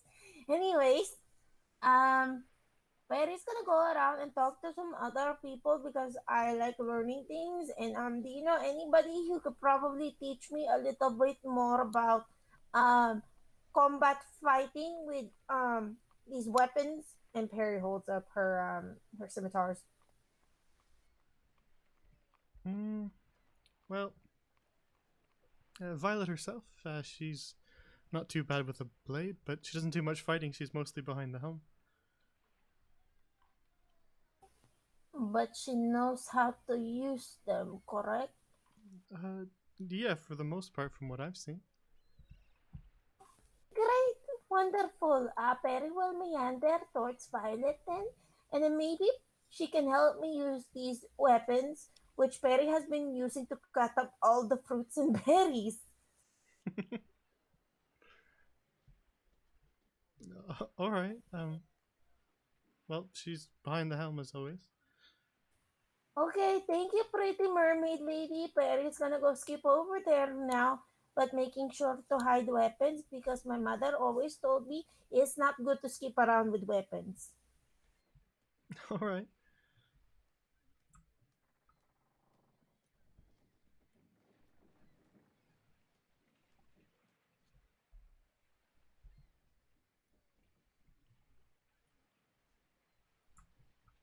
All right. Violet Van Ness is behind the helm, and she looks up at you as you approach.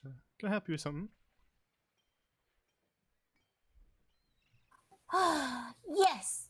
Sorry, Perry was trying to gather courage up to ask you because you're probably gonna think Perry's really silly. But anyways, these things. Perry holds up her scimitars again. These fancy cutting fruits and berries weapon. Hmm. Scimitars, you mean? Yes, they're like fancy knives, correct? Well, more like swords, but I suppose you could cut berries with them. Yes, that's what Perry's been doing. Perry's berries, it looks very impressive when you're cutting them with these what you call them, scimitars? Mm-hmm. Yes, great, wonderful. Anyways, Perry would like to make them useful instead of cutting berries with them. So I was wondering, Mermaid Lady told me that you know how to use them. Yeah, I've done a bit of fighting. Won't say I'm a master, but I could show you the ropes. Yes, wonderful. Perry would like a demonstration. And then Perry sits on. Is this a barrel? Is this a barrel I'm on? No. Ah, dang! I thought it was a barrel because I was gonna sit on it. Perry sits on the deck again, and she's like nodding her head like rapidly, like, "Please, please, demonstration. I am ready and willing to learn." You hear her shout, Drake, take the helm for a bit. And then the big lumbering man comes up.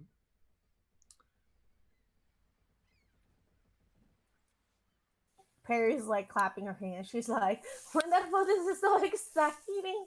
And then Perry screams out to everybody, everybody, a demonstration's happening. Would you like to see it? Well, I thought I was just demonstrating for you, not everybody.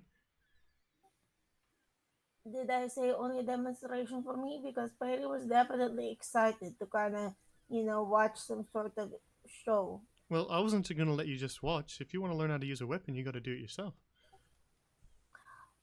Can Perry, can you maybe show Perry one trick first and then Perry can follow along? Well, I don't know what you mean by tricks. I was just going to show you how to fight with it. Do you mean like Yes. balancing on my nose or something? No, that's silly. Perry's not that silly. Perry just calls them tricks, because they look so beautiful from far away. Okay. And then Perry looks up and stares at everybody. Never mind, guys. Nothing is going on over here. Very boring. Ooh.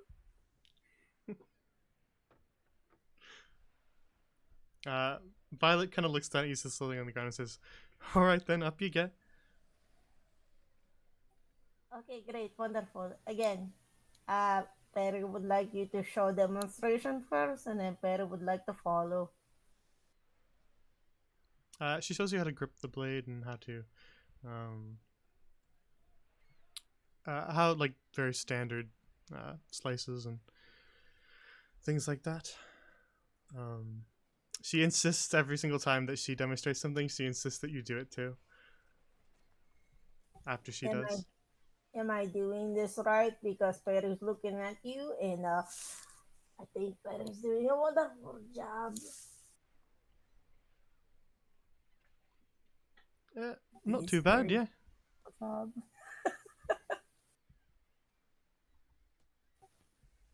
Perry starts getting a little bit more like expressions with her face as she's like kind of like hacking this blade in the air. Look at you. You'll be a pirate before you know it.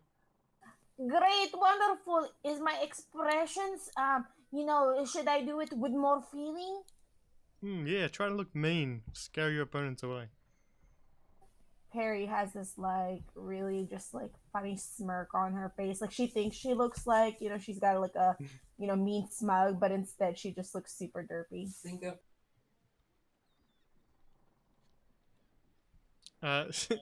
Violet kind of cocks her head and looks at you and goes, I guess that'll do. Great, wonderful. I was always told that if you swing hard enough and with more feeling, that it does something.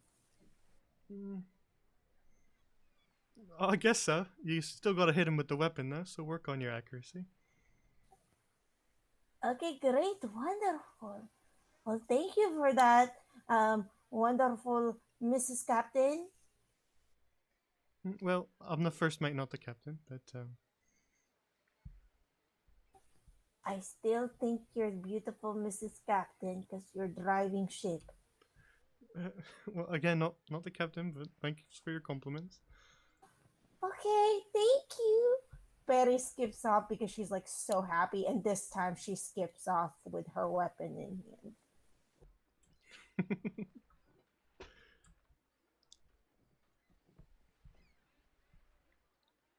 Perry's running with scissors.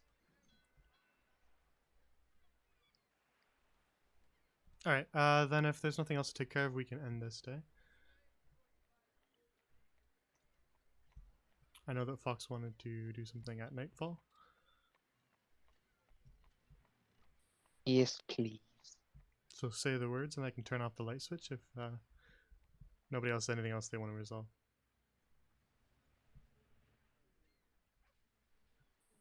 Flip, flip. Alright, then. I'll take that as a yes, so click.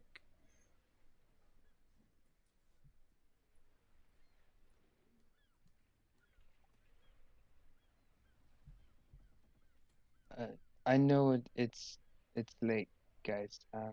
But I wanted to talk to you. Oh, yeah. What's up, Fox?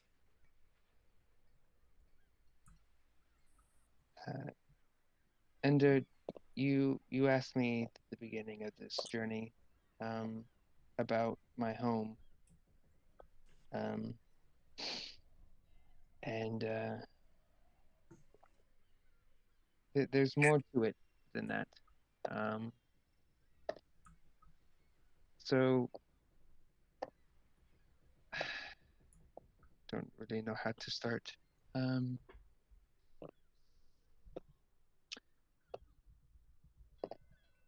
I have an actual name. Um, I just go by Fox. To eh, at first, when I was younger, it was used just because I was very small as a young child, and I always tried to find my best way to get through things. And when there were bullies, I actually always tried to pick on the biggest guy. Um, so that's how I got the name. I just kind of kept with it. My actual name is Takeshi Mori. Um, I don't know my real parents. I am adopted. Um, I was given the name Mori from who became my father, um, Tanaka Mori. He was important to the clan, and the clan itself helped protect the people. We were one of the groups that focused on justice and making sure everyone was safe. Uh, I had to leave my home. I don't remember many details. I've been trying, but I'm not sure yet. Um, we were attacked, and I think my father is dead. And don't know what's left of my home. I don't know if I can call it home, but I had to leave, and I wound up on the shore in my boat, and that's how I got to Carcassonne, where I found some woman being bullied by someone of power who couldn't use it properly. Um, but I'm telling you because I want to see if I have a home. Um, I don't know when we can or how long it will take, but I want to go.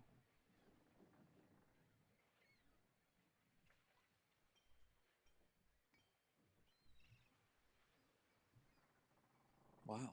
Well, condolences to hear about your father, Fox, or Takeshi. What would you want us to call you?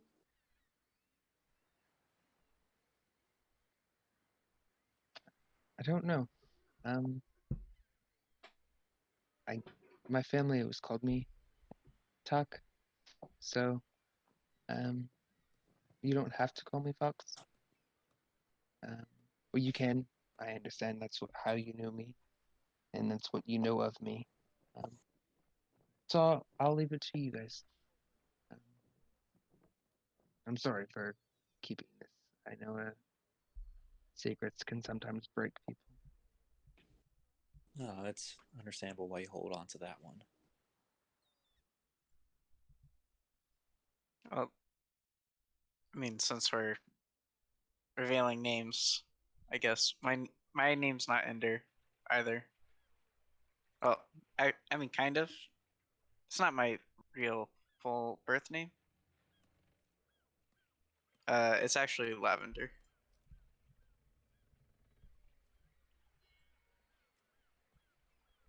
Whoa, Lavender. Yep. What? Why keep that from us? I mean, I don't know. It's not something I normally go by.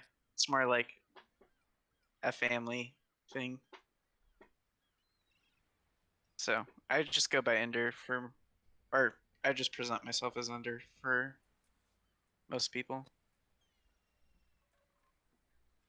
I don't mean to offend, but when you were given the name Ender, did they think you were going to be a girl?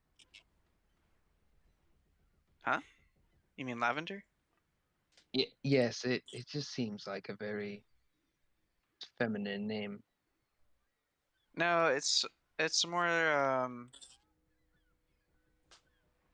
well, okay, you see my whole family runs an apothecary, right? So all of our names are named after herbs and plants and ingredients that we use at the apothecary. So I don't think it's like a boy girl thing. It was more just like a family tradition, I guess. Do you have a sister named Oregano? All right. Well, come on now. No. It was just a joke. I do have a sister though. Her name's Valerian actually, but she goes by Valerie. And then I have a brother named Coriander, but he goes by Corey. Oh, I see. There's all So there's all nicknames for you guys, but the actual names themselves are named after plants, like you said. yeah. Oh, it's like Perry. My name's Perry, but my real name's Periwinkle. Exactly like that, Perry. Already proud. What's your real name? It's It's- Pride. No, it's still it's proud Poole.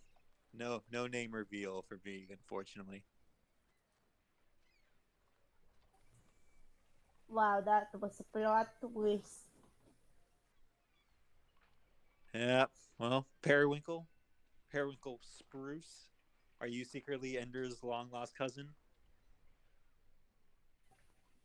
I mean, I don't think so because his is like, apothecary stuff, and I'm like kind of like flowers and trees. My brother's name is Bruce as well, but that's his last name. I don't think I've ever told you his first name. I actually, yeah, Perry. I don't know a lot about you. Do you have family? Yes, Perry has family. Where do they live? Where'd you come from? You know, Perry has kind of always been free spirited. I go here and there and everywhere. Everyone thinks that sounds so ominous, but like, my family was kind of like family of gypsies, so here, there, everywhere. I see. Does your family know that you got imprisoned? To be honest with you, Perry got lost when Perry was very little, and all I can remember is nice gypsy family take Perry, and they told me, Perry, you are friends with monsters now, but they're kind of mean and they try to eat you sometimes. So when they're not friendly, you just kind of Perry, like like her voice gets a little quieter. You just kind of kill them. Oh, does that explain how you're so good with animals like Ebony? Yes, Ebony is very friendly. So small tiny character like creatures, like cats and dogs and friendly owls are nice creatures. Also they look like cute little characters. But big scary monsters, like mysterious owl bear that Perry has heard of a long time ago gives Perry scary nightmares. It's a little bit better right now because not so scary right now, but uh, when Perry gets anxious and then Perry gets nightmares. Oh, I, I didn't know you got nightmares. Yes, Perry doesn't have nightmares right now because Perry's in good place. Yeah, and then Ebony's keeping watch on me, so Perry's like really happy because Perry basically has watchdog. But anyways, yes, Perry has seen scary monsters and are not all friendly. Well, I'm Yes. glad you're not having nightmares. And Fox, if you want to travel back to your home, I can totally relate to that. So yeah, we'll do everything we can to help you. Yes, Perry will follow you guys anywhere you guys want to go because Perry thinks you guys are Perry's home now. Aw. I appreciate you put that trust in us, Perry. Okay, Perry's gonna go to sleep now before Perry starts crying. Good night, guys. Night. Before, how dark is it in this room, Jay? Is it probably too dark to read a piece of paper? Yeah, the sun is set and it's pretty dark in here now. You Cool. need some light, Fox? Just a moment. Can you turn it on? I wanted to just to look at something. I think. Okay. I cast with the right instead. The first time I did it, I did the light cantrip, and the left gem on my circlet lit up. This time I'm gonna cast dancing lights instead, so the right gem on the circlet lights up, and I'm just gonna cast one of the little light spheres above his head. Okay, I just want to clarify how your thing works. When you cast light, that's at will, so it doesn't use any charges. Yes. Only dancing lights makes the circlet react. So you can Oh, cast okay. you can cast light as many times as you want, like a normal cantrip. But because dancing lights is usually not a cleric spell at all, it has charges to it. So you can cast dancing lights twice a day. But light you can cast as many times Oh, as you I want. see. That's why it has 2 gems on it. Mm-hmm. So those are the 2 charges. Okay. I was just treating it as like, you know, that works too. Okay, one of the gems lights up, and I cast the dancing light orb above you. Thank you. Just for a moment. I'm going to pull out the case, and I wanted to look at the map that we had. Does it look familiar to home?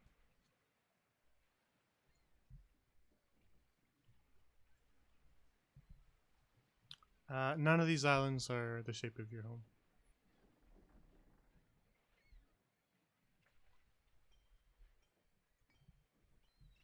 Okay, that kind of makes me happier. Then I'll put it up, and if he's not awake, I'll lightly nudge him and say thank you. He can turn it off, and then I'll go to bed. Yeah, I let it go out.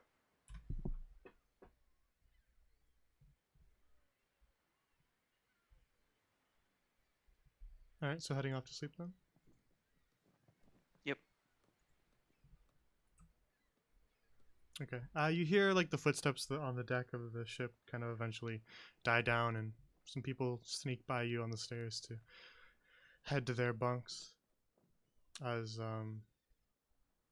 everybody seems to head off to sleep. Currently, only Violet is still up on the deck, and a lot of you eventually drift off to sleep.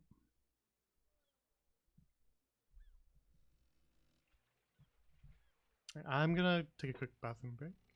I'll be right back. Chat, you can as well, and you guys can too. I'll be right back.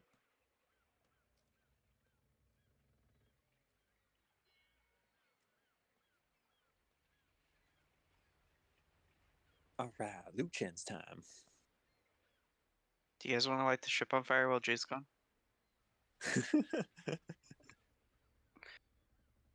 Let's break into the captain's quarters and steal everything on the ship. I mean, there's Let's a couple. just all jump off. There's a chest here. There's a chest here.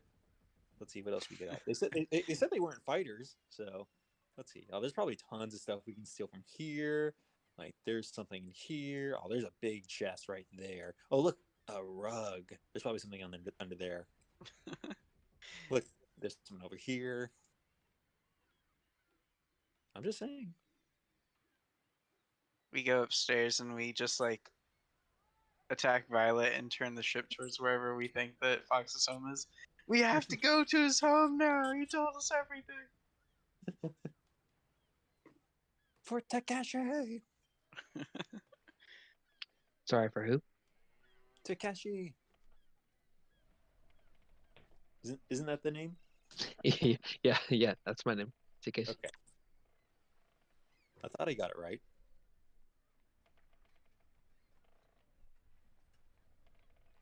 Steal all the books from Captain Bartello's bookshelf. What's the last name? Mori? Mori, right? Yeah, Mori. Okay.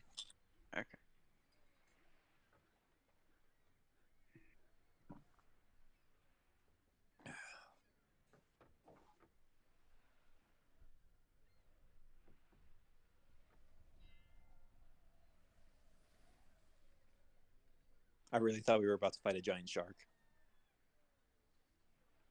I was scared, man. I thought we were gonna come across like a giant squid or something. I was like, oh no, we all got long rests. We're about to be against a giant monster thing. You would have seen Fox just get off the boat and just leave.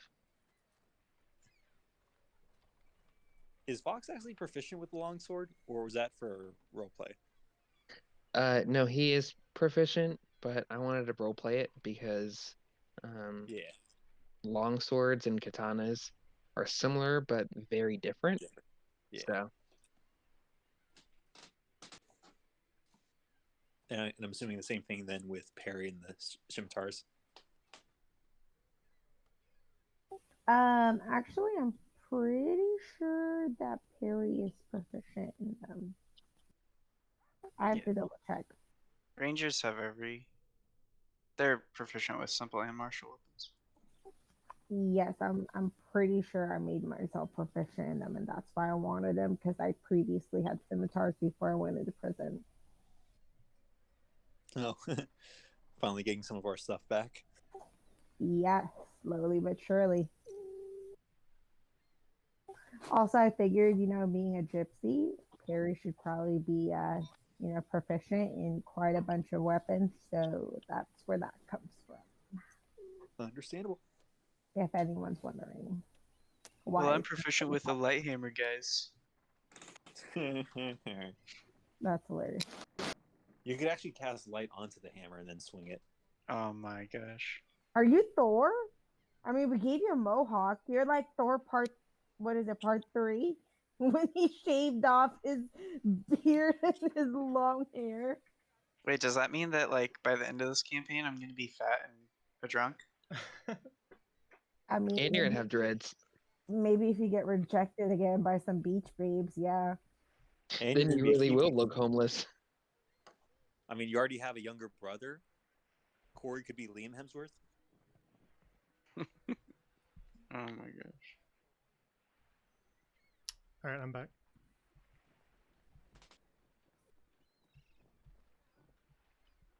Okay, we regret counting my backstory. Coriander's gonna be a trickster wizard now. He's Loki now? Wow. Who gave you that idea?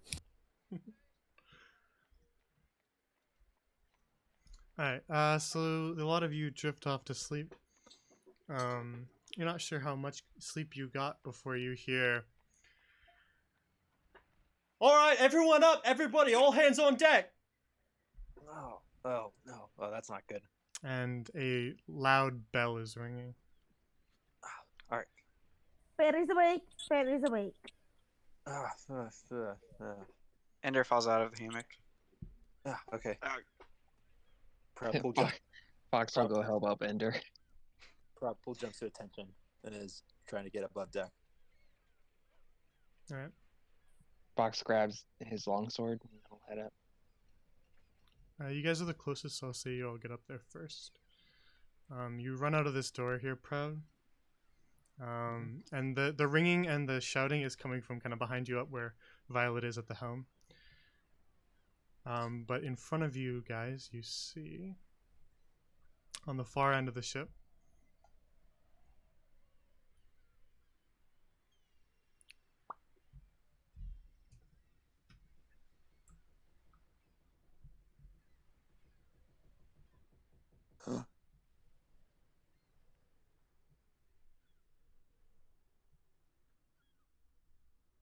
a group of skeletons that seem to be wearing pirate garb.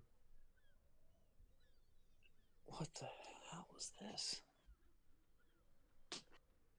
You can see a rope kind of thrown over the side.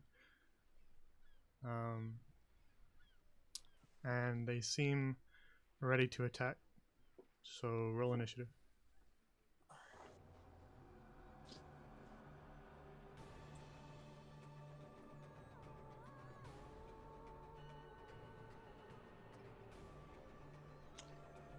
Poole got a 6 on initiative.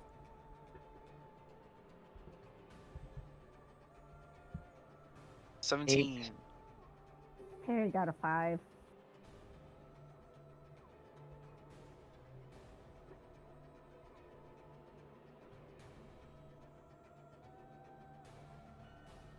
Fox 8.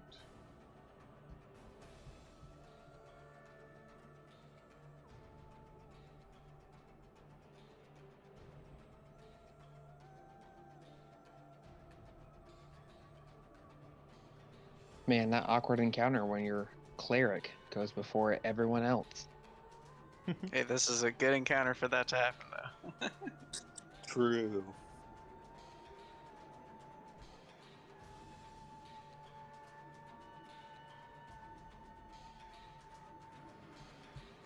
All right. Then let's begin. First to move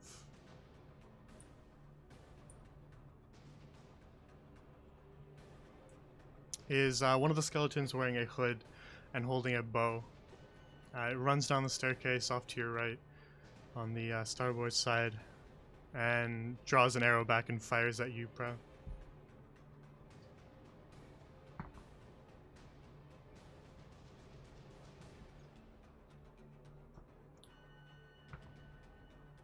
And it hits for 4 piercing damage. Bastard, I hate freaking arrows.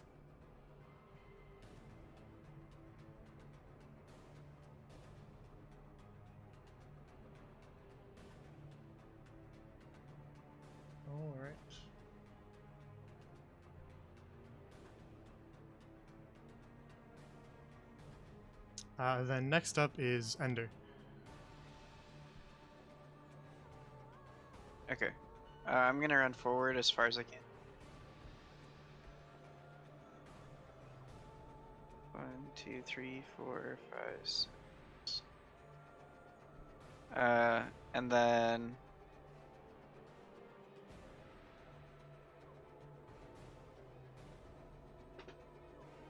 I will cast Spiritual Weapon on top of this guy. What form? Hammer? No, I'm gonna make it into a sword. And it just glows this bright white light. And then I'm gonna swing at him. Alright. That is a 13 to hit. That does not hit. Okay.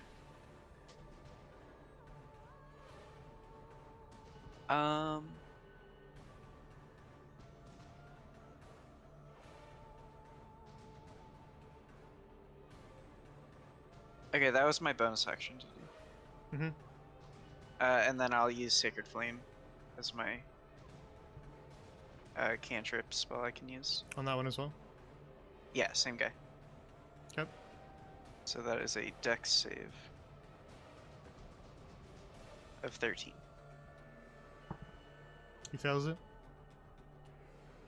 Okay, he takes 4 radiant damage as he's dodging the sword. He like makes himself vulnerable for a second. And I take the chance to hit him. Yeah. Is that all? Yep.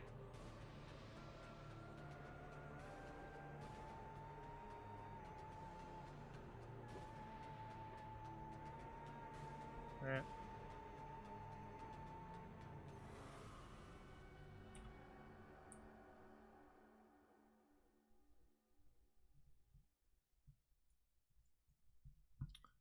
Alright.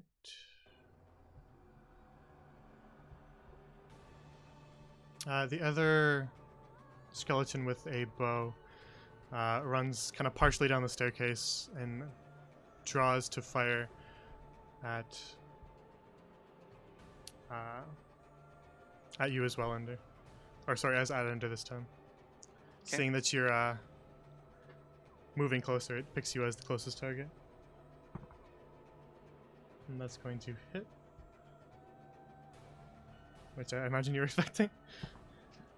I'm expecting to always get hit. Yeah, that's fine. That hits you for 6 piercing. Okay.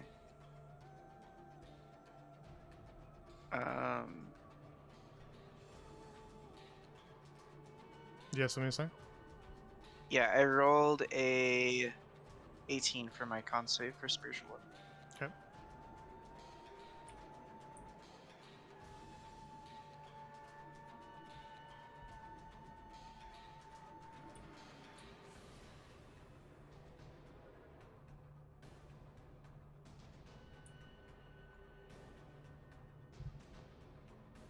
Alright. Fox, it's now your turn.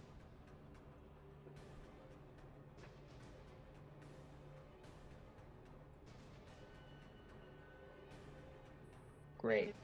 So I'm gonna move forward 40 feet.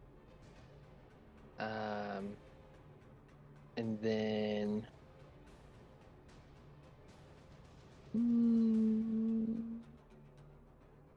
I'm gonna hold here, wait for them to come to me, and I'm going to spend a key point to do patient defense.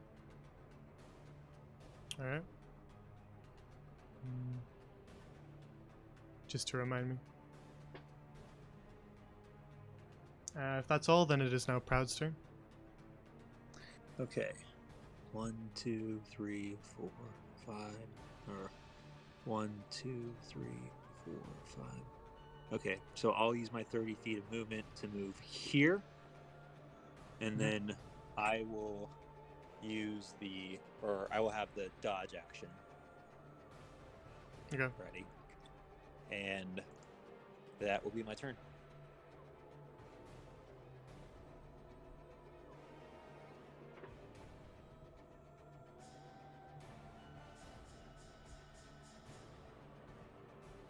Then it's Perry's turn.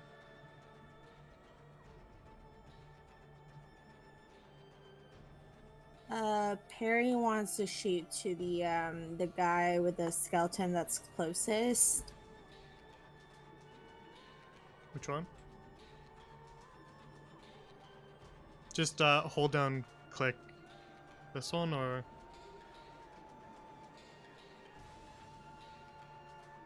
this one? There you go. Yeah, that one.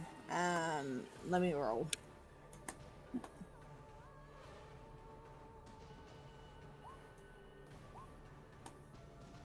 Nice. Hell yeah. Alright.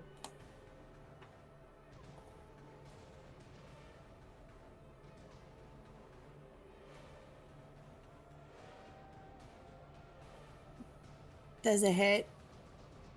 Yeah.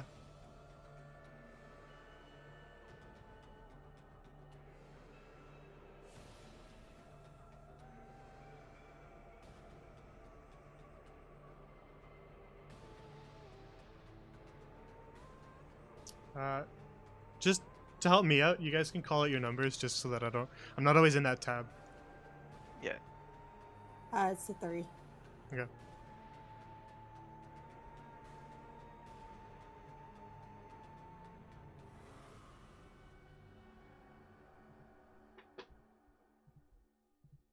All right. Anything else, Perry? No, that's it. That ends my turn. Wait, that was 3 damage with the 20? Was that a Yeah, nat she 20? rolled a 1. It wasn't. Oh. No, she Yeah, it rolled was a- a dirty Gotcha. 20. If you Yeah, hover I was- over the number, it shows the roll. Oh, gotcha. Okay, sorry.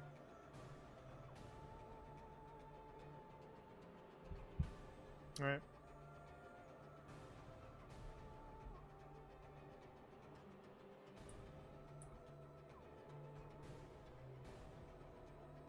We roll back around to this archer here. Who's going to fire at the closest target, which is Fox.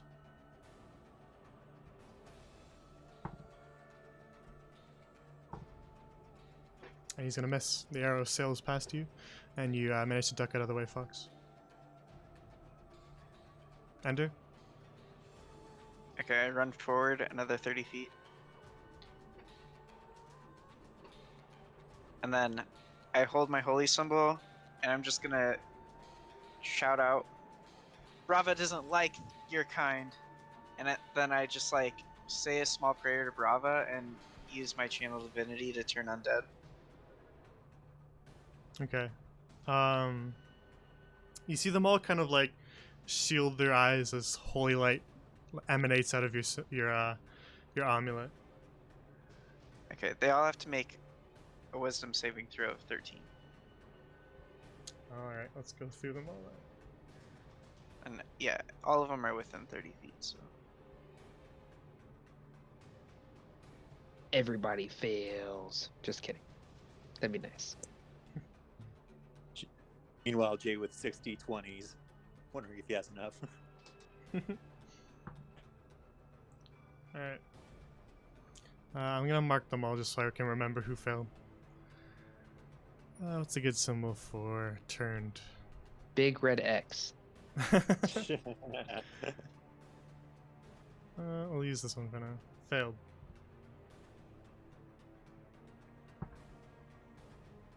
Failed. This one passed. This one passed. Now this one failed. And the last one failed as well. Okay. 4 out of 6. Not bad. Hell yeah. Okay, now. I don't want to meta game. So, how quickly do I notice that they failed? You see those ones react much stronger. They like hide their face from the light. The other ones just kind of they initially react and then immediately lower their hands and look at you. Okay, then I'm gonna move my spiritual weapon to this guy since I noticed him not reacting to Yeah, the archer Oh, one turns around and isn't even looking at you anymore. Okay, so yeah, To I'll shield his use face. I'll use the movement of the spiritual weapon and then attack with this guy for my bonus action. About there. Yeah. All right, attack. That is an 18 to hit. I believe that hits. I was in a different tab. One sec. Yeah, that hits. Okay. He takes 10 force damage. All right, your sword kind of slices at him, and you see shards of bone go flying as you find a gap in its armor. Okay, and I'm just holding the holy symbol out and like Mm-hmm. trying to scare these other guys as I stand there. But that's the end of my turn. Okay, let me give you a cool effect.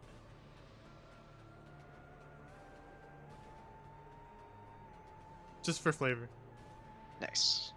Actually, it looks cooler in front of you.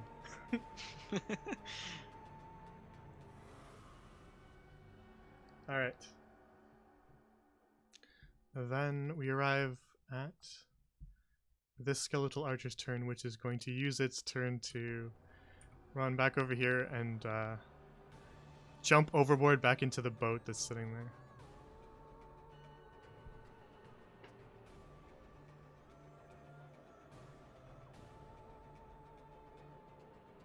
This skeleton, still kind of shielding its eyes from the light, is gonna run back in this direction.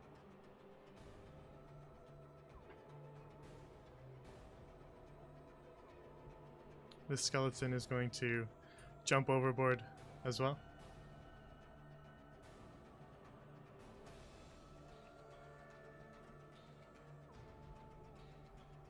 But the more sinister looking skeleton, the one that's saved, is going to hop over this railing here.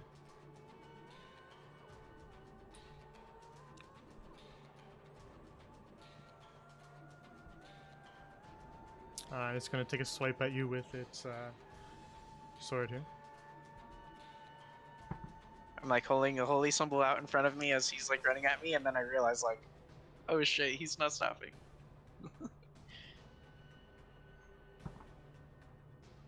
And he's going to hit you for another 6. Okay.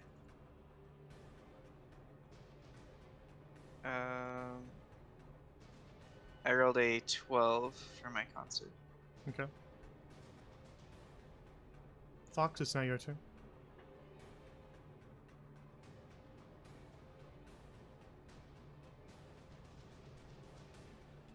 All right, so I'm running up next to the dude, grabbing out my longsword because he's attacking my buddy, and I am swinging. Now, we had talked before, and I'm actually just doing unarmed strikes, Mm-hmm. but flavored-wise, I'm swinging. Yeah, so flavor-wise, I think we would say that you're taking a defensive stance. So you're not being as aggressive as you could be. Mhm. So you're going to do less damage, but you have that extra AC, is how we'll reason Right. that, right? Does that make sense? Yeah. So I'm just using my unarmed strike die, correct? Perfect. For flavor purposes, we're treating it as not actually you punching him, but we're going to treat it as an unarmed strike. So we'll call it your defensive stance. Cool. Okay. What'd you get? I got a 17 for the first. Hits?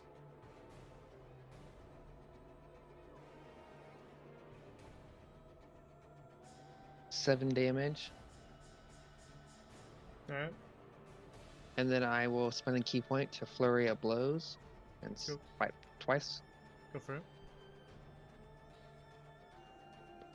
I rolled a nat 1 on the first one, Alright. and then I rolled a natural 20 on the next. Alright.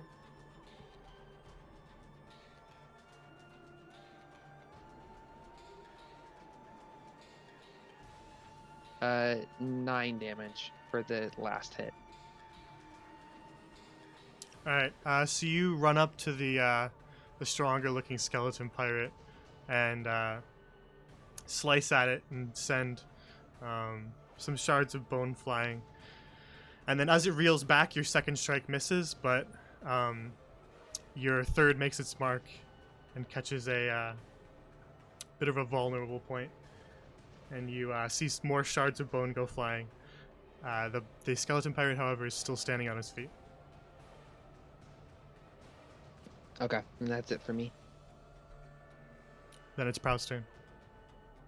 So when I saw these two, when I saw these two skeletons run over here, I saw them jump over, or was I able to see them jump over? You saw them jump over, and then you heard kind of a loud thud instead of a splash. Okay. Am I able to see if anything's tied down to the ship, to the Levy? You can see a rope kind of up there. It's hard to kind of tell exactly what's going on, but there's a rope around the railing of the ship. Okay. Yeah, with experienced pirates, I'm going to use my action to dash, and so 1, 2, 3, 4, 5, 6, 7, 8, 9, 10, 11, 12 over here, and I'll try to see where the rope's at. You bonus action dash or action dash? Action dash. I can't Okay. bonus action dash. You have cunning action. Oh. Yeah. Rogue things. Yeah. Rogues can bonus action dash. Yeah. Well, regardless, it's gonna be the same. Yeah, but now you can do something, is what I'm saying. Yeah. The only action I think I want to do is if I see the rope, to use an object action to untie it or to cut off the rope. Cutting it would be faster, so if you want to cut it, you could do that. Yeah, I'm gonna cut the rope off Okay. the grip with my rapier. Yeah, you slice at the rope and it frays and then pulls, and you can see it kind of snap as the rope goes limp and falls over the side. Okay. And that is the end of my turn. All right, Periwinkle. Perry wants to hit the guy that's fighting Ender and Fox. Okay.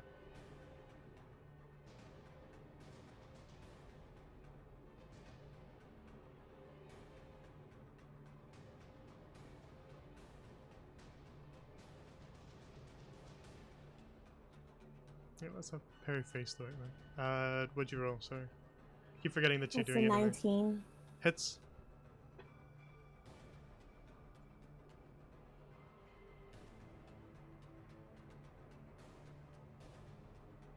That's a 9 damage. Alright, Fox and Ender, the two of you, this pirate runs up to Ender and slices at him and opens up a cut, and then Fox immediately comes to back him up, and then Fox, after you make your 2 strikes, from kind of out of nowhere behind you, an arrow whizzes and thuds right into its head, and it falls over and doesn't move. Whoa, whoa, look at that. Perry for the win. Who are you? Your aim is very good today. That was rude, but okay. Definitely heard that from all the way over here. Perry would like to end her turn. Okay.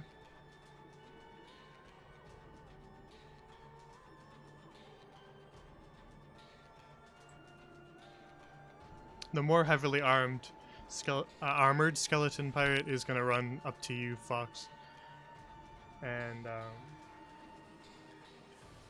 swing its short sword at you, which is going to hit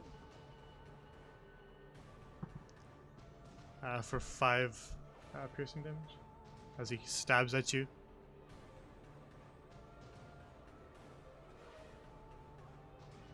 Okay, I had a quick question just so I can understand. The agile parry, that's something that was accounted for, correct? Or is that something I have to choose to activate?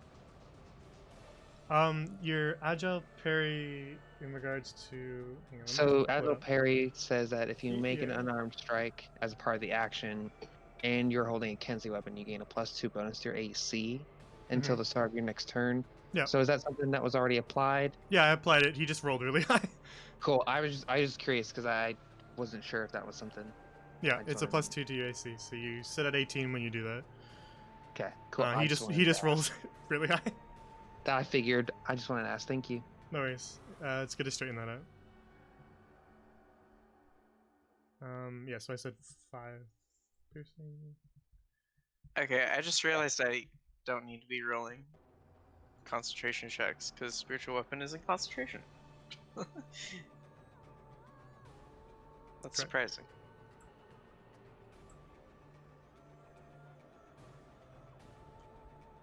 Alright. Now back to this guy who has been turned, so he's going to run as far away as he can from Ender. Which brings us to Ender's turn. Okay, I'll move my sword closer to this guy and then whack him.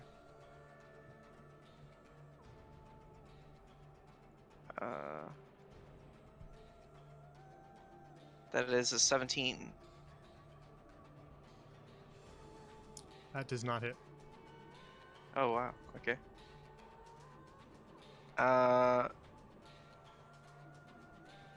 And then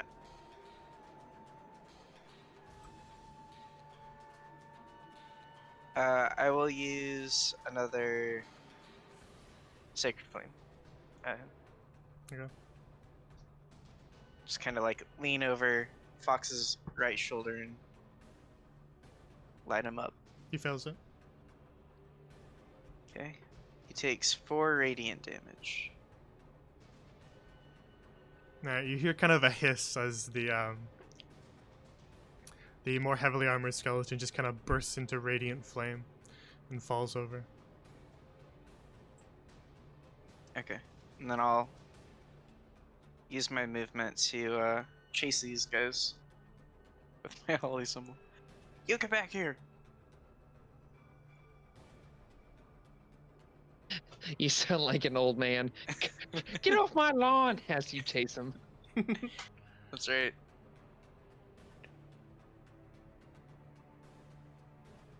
Alright.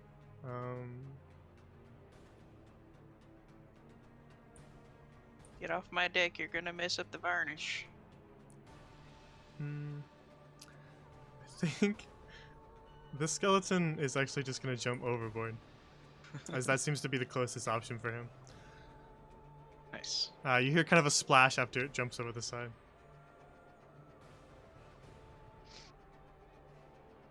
Oh, sorry, that was the wrong one, wasn't it? Wasn't his turn. He doesn't do that yet. He'll do that later. It was this guy's turn. He's going to begin to steer this boat. Oh, sorry. Grabbed Poole too. Move out of the way for a sec. And they're going to begin to move this boat away.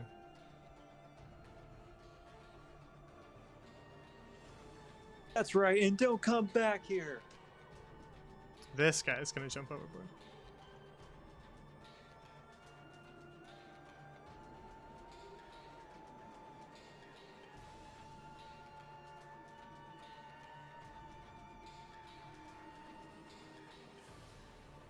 Which leads us to Fox's turn.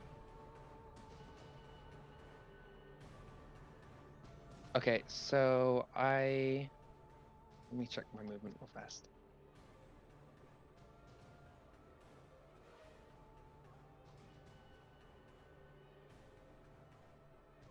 So if I get up to this point, excuse me, and I see that they're leaving, do I see a ship in the distance? Perception check. It is nighttime, so out there it's going to be pretty dim. So do it with disadvantage.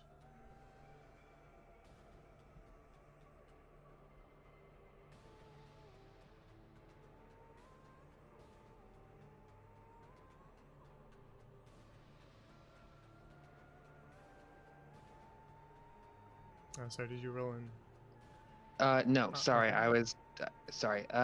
So I rolled a dirty 20 and an 18. Alright, you can see pretty far in the distance just some tiny little pinpricks of light. And does it look like a ship-esque, or can I even tell if it's like an island or something? Yeah, it's mostly dark out there, so it's hard to really say what it is. It's just little pinpricks of light in the darkness. They seem to be kind of all aligned at the same level to your eye. Mm-hmm. Okay. If that's the case, then I'm gonna point, and yet I don't know if I can yell loud enough for Violet to hear me, but I'm gonna try. Yeah, probably. And I'm gonna say, first mate, this way to the left of the boat. I think they have a ship or something. I see light. You hear after a couple seconds yelling back at you, "Understood!" And you feel the ship kind of lurch as she begins to steer in the other direction. Cool, and that's it for me. Alright, Proud? I'm looking at this guy dead in the eyes like, I spent 30 gold on this. No way in hell. Or 20 gold on this. No way in hell I'm not using it. So cunning action dash to get here. And then I'm going to look at it. And then, yeah, I'm going to attack with my rapier. Okay. That is a 19. Hits. And then just the D8. That is, wow. Nice. Max damage. 10 points of slashing damage. All right. You run up to this one, and it's kind of in the middle of running away from Ender, so you catch it off guard, and you just slice its head clean off, and it just rattles to the ground and rolls across the deck. Practice with Fox paid off. And that's the end of my turn. All right. Okay. So that appears to be all the pirates that you can see.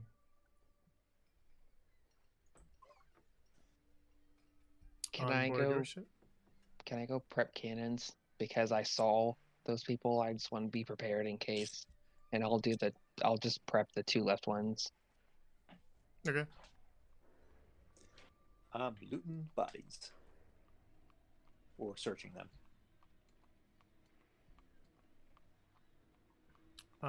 So this one has a shield and a short sword.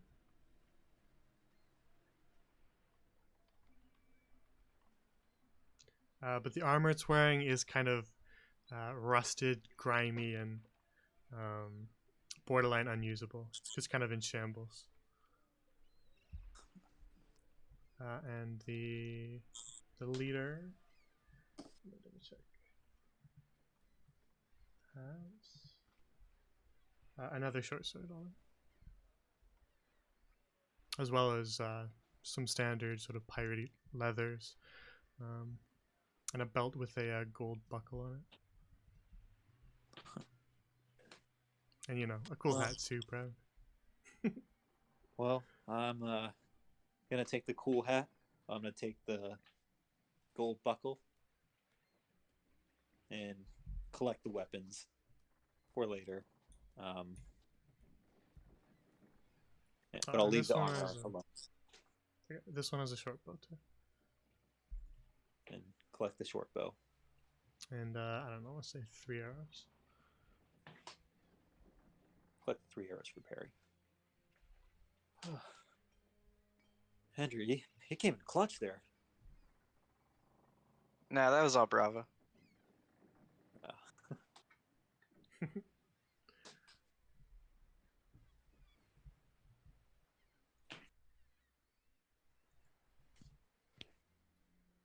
Fox is gonna keep his eye out, and just kind of watch and see.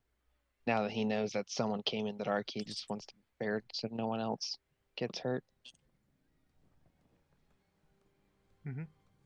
By now, you guys dispatched the skeletons rather quickly.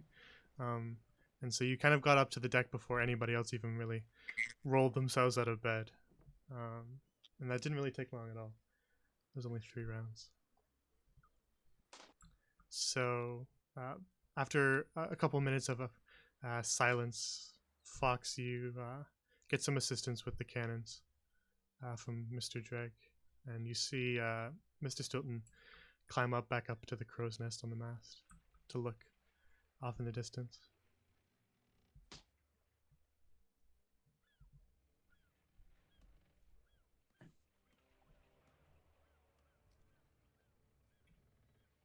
But off in the darkness, there's sort of like a light fog as well. Fox, you can't see those lights anymore. Oh, the music is getting scarier. I should turn it off. I don't want to give the wrong impression. The lights seem to have faded. Yeah. Dang it. If I was more prepared for something like this, I could track them, but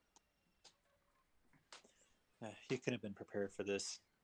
Also, I don't think that anyone on the ship, at least the first mate, didn't want to go any further.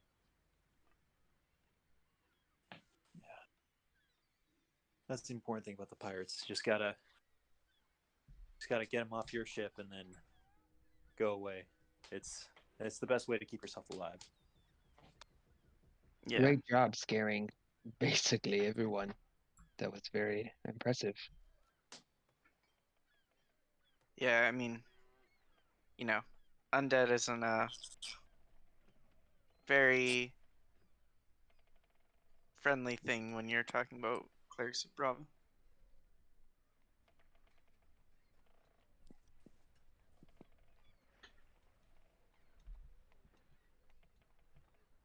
And nice shooting there, Perry.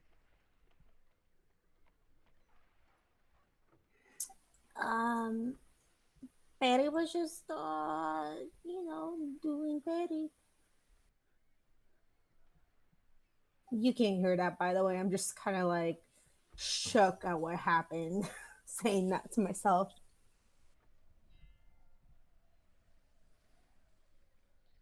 There's nothing left on these bodies anymore, right? Just kind of bones, old clothing, and it's all kind of tattered and crusty. And will you help me take these off the ship? Yeah. We just kind of chuck them over the side.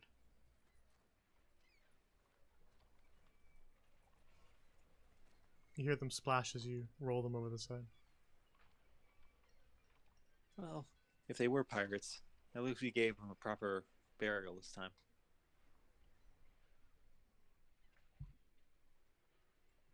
But I'm keeping the hat. Hey, can I see that shield that you picked up? Oh, yeah. Go for it. Is it like in decent condition? Yep, it's usable. What does it look like? It's wooden reinforced with metal. Okay, but just pretty standard. There's no like markings on it or anything. No markings on it, just kind of your bog standard shield. Nothing too impressive about it, but definitely functional. Cool. I will equip that. So I'm in double digits for my AC, guys. Wow.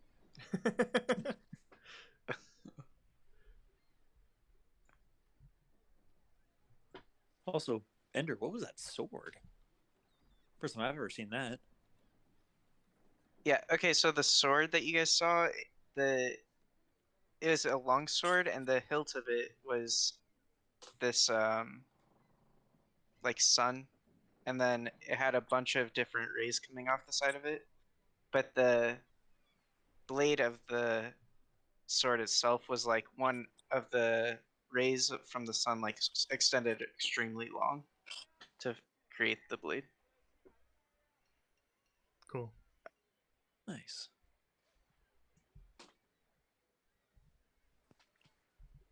Yeah, I haven't really needed to use magic that powerfully before, so, or I wasn't allowed before with the silver bracelets on, so. Yeah, we it's good to see that.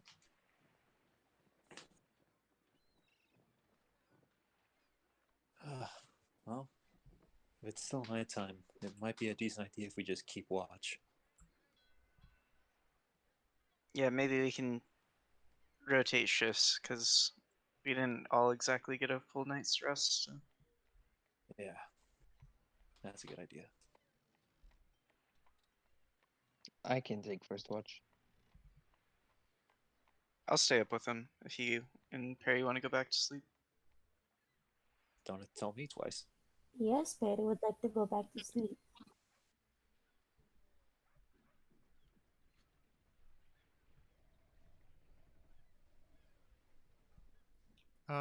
The rest of the night is quiet in comparison to the excitement that you had that woke you up.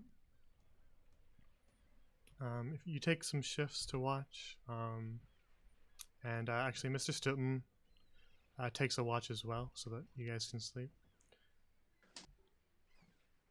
And eventually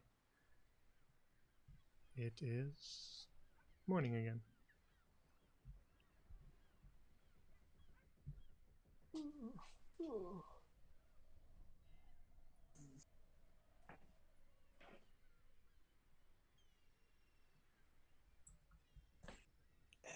do you guys remember fighting some like skeleton things? That wasn't a dream, right?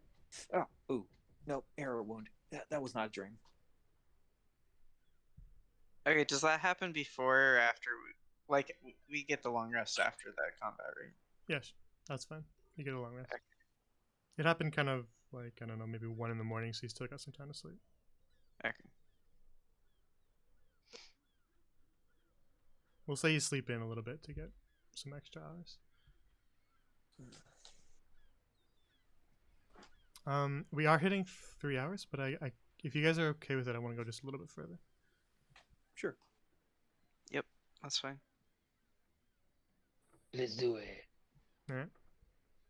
Then you awake to the sun's rays entering through the window, and you are on the day where it was projected that your ship would reach Lucens.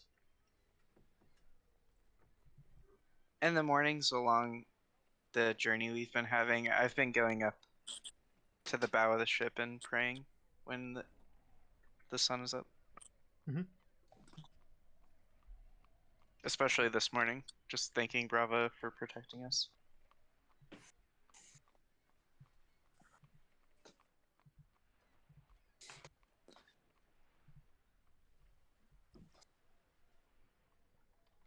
So you spend. Sorry, go ahead. No. Sorry, go ahead. Well, you spend kind of the morning and reach about midday just helping out about the ship. Violet says that since you guys did the fighting, you can keep the hull of what you got off those skeletons. Typically they split it on the ship, but since you guys did the fighting, she's going to let you keep all of it.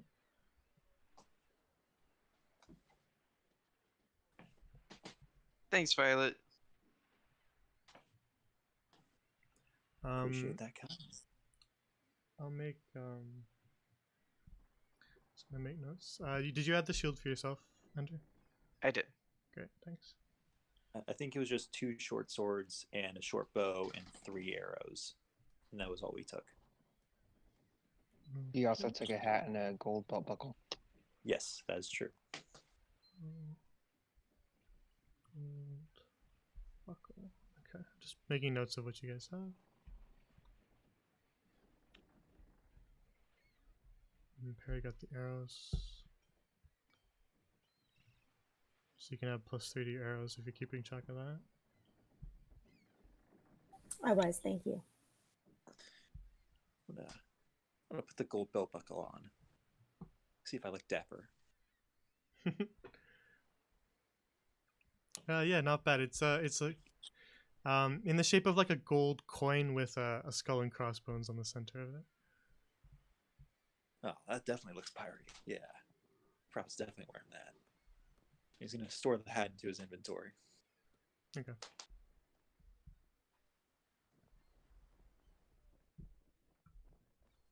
So at around just past midday,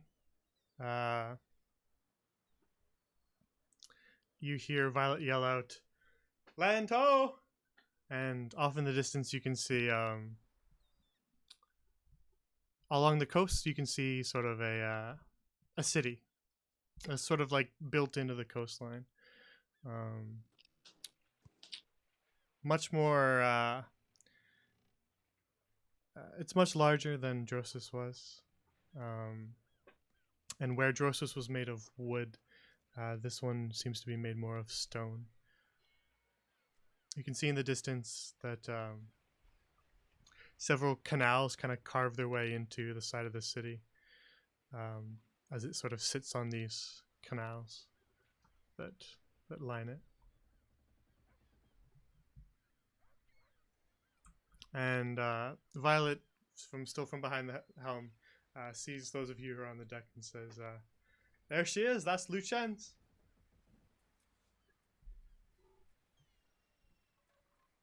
Ender just has like a sigh of relief. We're here.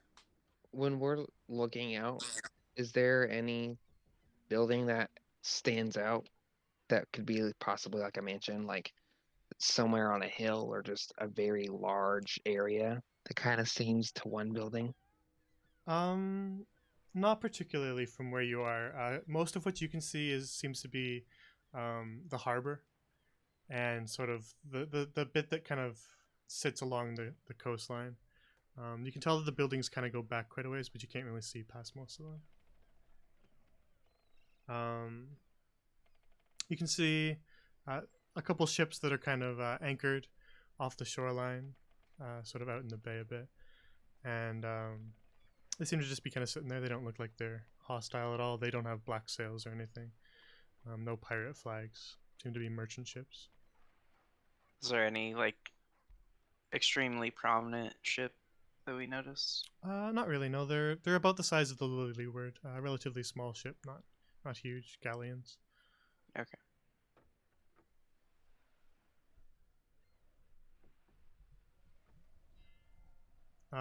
And after about an hour of heading towards Lucens, you hear Violet yell again, "All right, anchor away!" And see Mr. Dreg throw the anchor overboard. Lower the sails! And the rest of the crew gets to work lowering the sails. As they sort of anchor off the shoreline. They're not going right up to shore. And Violet leaves the helm and heads kind of down towards you guys on the deck. Perry, you can join us if you want. I don't know where you are. Still in bed? I just kind of whisper to Proud, like, they're not going to make us swim there, are we? What? No. That's... no, they're not. Okay. Wait, can you swim? I can swim. Not very far. I don't know if I believe you.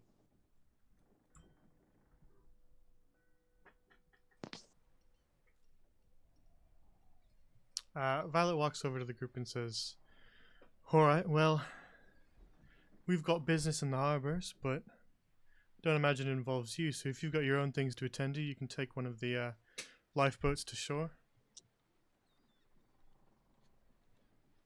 Appreciate the passage. Do you want us to leave it with the dockmaster or something so you can retrieve it after? Yeah, leave it moored and we'll come pick it up once we're done with gathering our shipment. Okay, sounds good. Thank you for the voyage here. It means a lot. Well, you did help us out too, so it's a bit of a mutual agreement.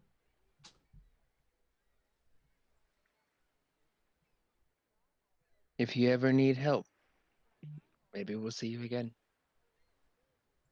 Well, the offer extends in the other direction as well. Just yell out for the brass hand. We'll be there. Alright. Just look for the Lily Leeward.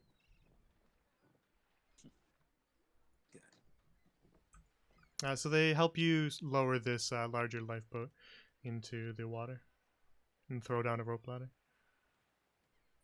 And we miss and go underneath. There you go. Oh no!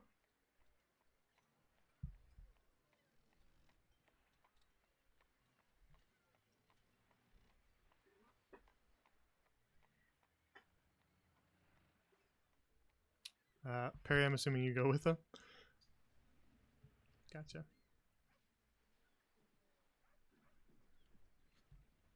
Yeah, sorry, I'm still trying to get used to moving two people.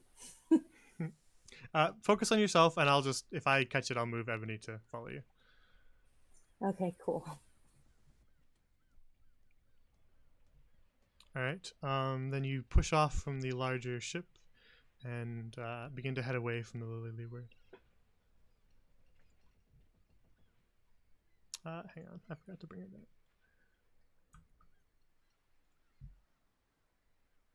You can see Coralie sitting up on the front of the ship, waving at you as you float away. And you make the journey inwards towards what appears to be where you could dock the ship in Lucens. So, why don't we go there?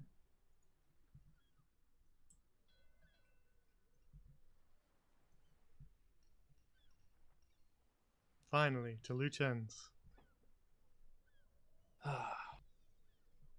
Well, this is what we've been leading up to. Oh, by the way, guys, I know we were kind of loose with it on the Lily Leeward, but when we're here, we might want to go by our brass names. And make sure you're trying to be discreet about what's on our wrists as much as possible. Yeah. All right. Well, I think the first thing we should try to do is find a tavern and set up a home base of sorts that can get to work. Yep. Have you ever been here, Proud? I've been here. I haven't been inland, so I'm kind of clueless about where everything is. Let's see if we can take a look around. All right. The place where you stand now appears to be some sort of fishing district. You can see some docks with smaller boats moored, and there's a lot of different market stalls set up with people bustling back and forth buying all manner of seafood from the market stalls. Seagulls kind of fly lazily over your heads and rest on top of the buildings. But the city itself seems to stretch inwards, kind of in these directions, away from the shore. Hey, Perry, do you want to go talk to Mr. Guard over there and see if you can get directions for us? And then I think you're very confused. I don't think that's Mr. Garth. He clearly looks different. So maybe you can go speak to him. Okay, I'll go talk to this guy. Great, wonderful. Excuse me. Alright, the guard is kind of heavily armored. Appears to just be town watch. He looks over at you as you approach and he goes, "Yeah, can I help you out? Looking for something?" Yeah, I'm new to Lucens. Could you give me a brief description of kind of the layout of the city? Well, where you're at right now is the dock district. A little bit further inland, if you follow the canals, you'll find residential district and the merchantry district. Even further past that is the ladies' manor and the noble district. Yeah, not sure what type of troublemaker you are, but there's a bit of a shadier side of town as well. Well, how about you tell me where that is, just so I can avoid it? Right, best be keeping away from that part if you want to stay out of trouble. So, just to clarify so you don't mix up the directions, shady side of town is, when you're looking at the maps, to the right, but it's technically south. Okay. Yeah, because we're on the On the coast, yeah. western shoreline, yeah. So it's technically to the south side of town, but I just don't want you guys to be confused by those directions, because there's no reason that you in character would be confused by that, so I want to make sure that the players aren't too. Does he tell me anything that's, like, north of us? North is over where the harbors and the fisheries are. Unless you're a fisherman, not much business there. Okay. Well, thank you for your help. Happy to help. Don't go causing any trouble. I just kind of give him a nod as I walk away. Alright, guys, so I think all the fun stuff is south of us, but we should probably go further inland following these canals. That's where the markets and the residential areas are, so we'll probably be able to find some places to get new supplies and a place to sleep there. All right. Great. Let's go. Now you're the one giving orders. Wait, Fox Ooh, or me? Ender? Ender. Oh, I Guys, just suggested it. Fox was the one that said we should go there. guys, did we ask about this is the place for the party, right? The party? Yeah, the lady. Did we ask about when the party is? Like, did we arrive in time? I think the plan is to ask at the inn, um, just to avoid too much suspicion, maybe. Yeah, I was just getting general layout of the city. I don't know. Okay, We'll have that's fine. It's great. I just was thinking, just want to know if, we came at the right time for the party. I think we still have a couple days at least. We should be fine. I think you're just a little anxious, Perry. No, I think what you meant to say was Perry is ready to party. We do need to discuss that a little more, though. We haven't really talked about them. We'll have plenty of time to discuss. We got a lot of time to plan and lay it all out. And hopefully this plan goes off a little bit better than having one of us lose an arm. Well, Well, fortunately, you didn't. Yeah. Fortunately. I'm proud you didn't. Oh, man. I think Ooh, you we hurt should me go. more than the skeletons did. Pull yourself together. All right, let's go. Perry makes a face of disgust at that joke.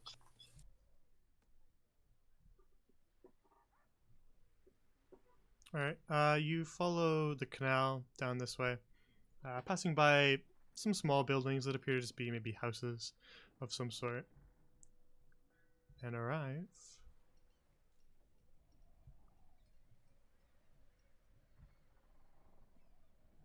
Here, let me drop you guys in.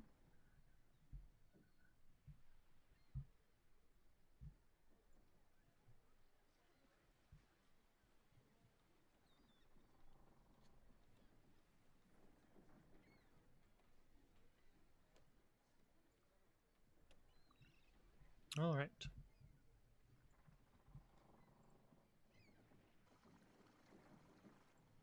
I like to look around, see what buildings are around here. 1 sec, I'll describe them for you. Okay. So this area seems to be a bit of an intersection in the canals. And there's a lot of different sort of houses around you. And the buildings that first grab your eye as soon as you enter this sort of section of town is a large building here. Appears to be some sort of church by its construction, and has a couple fountains out front. And the other one that grabs your eye is a large-looking building over here, with a set of rounded, large stairs in front of it, but you can't really tell what it is from here. Across the ways, across a couple of canals, along the bridges, is a larger-looking building with a sign out front of it that has some smoke coming out of its chimney and some flower pots out front. Every once in a while, you see boats kind of drift with passengers down the canals and turn in their different directions. Do I see any like markings or symbols that would suggest this is Temple de Bravo? No. Okay.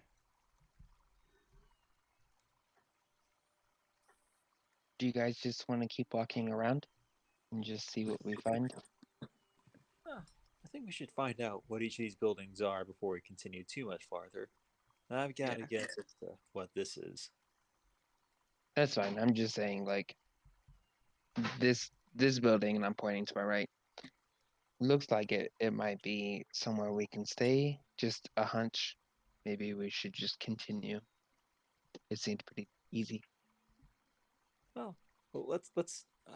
I'd like to take a look just to make totally sure.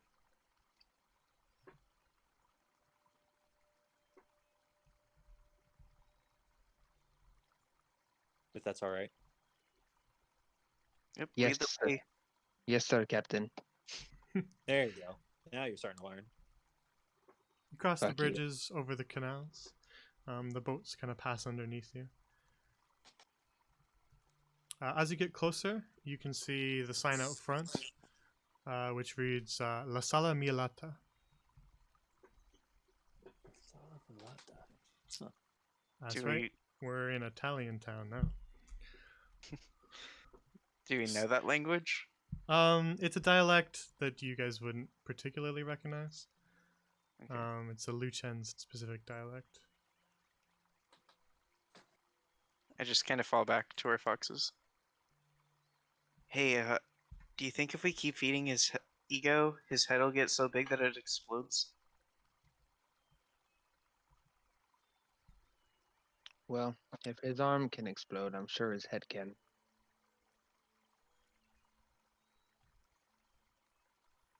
Okay. Well, We follow Captain Captain inside this building. All right. Inside.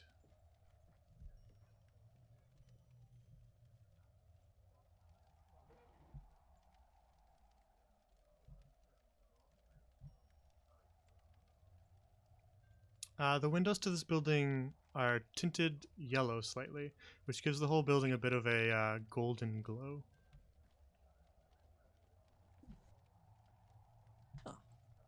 this is nice. Yeah, my kind of aesthetic. Oh man. Luno's right. You are all about Brava. Inside, Luna. inside it's clearly a tavern as you enter. You can see a bar on the far end, and a woman with red hair behind the bar. There is two tavern patrons who are sitting at a table here, talking amongst themselves. What appears to be a barmaid, also with red hair, serving a drink to a table over here with a woman who's wearing. She's got kind of black hair, pale skin, and has her hood up over her head.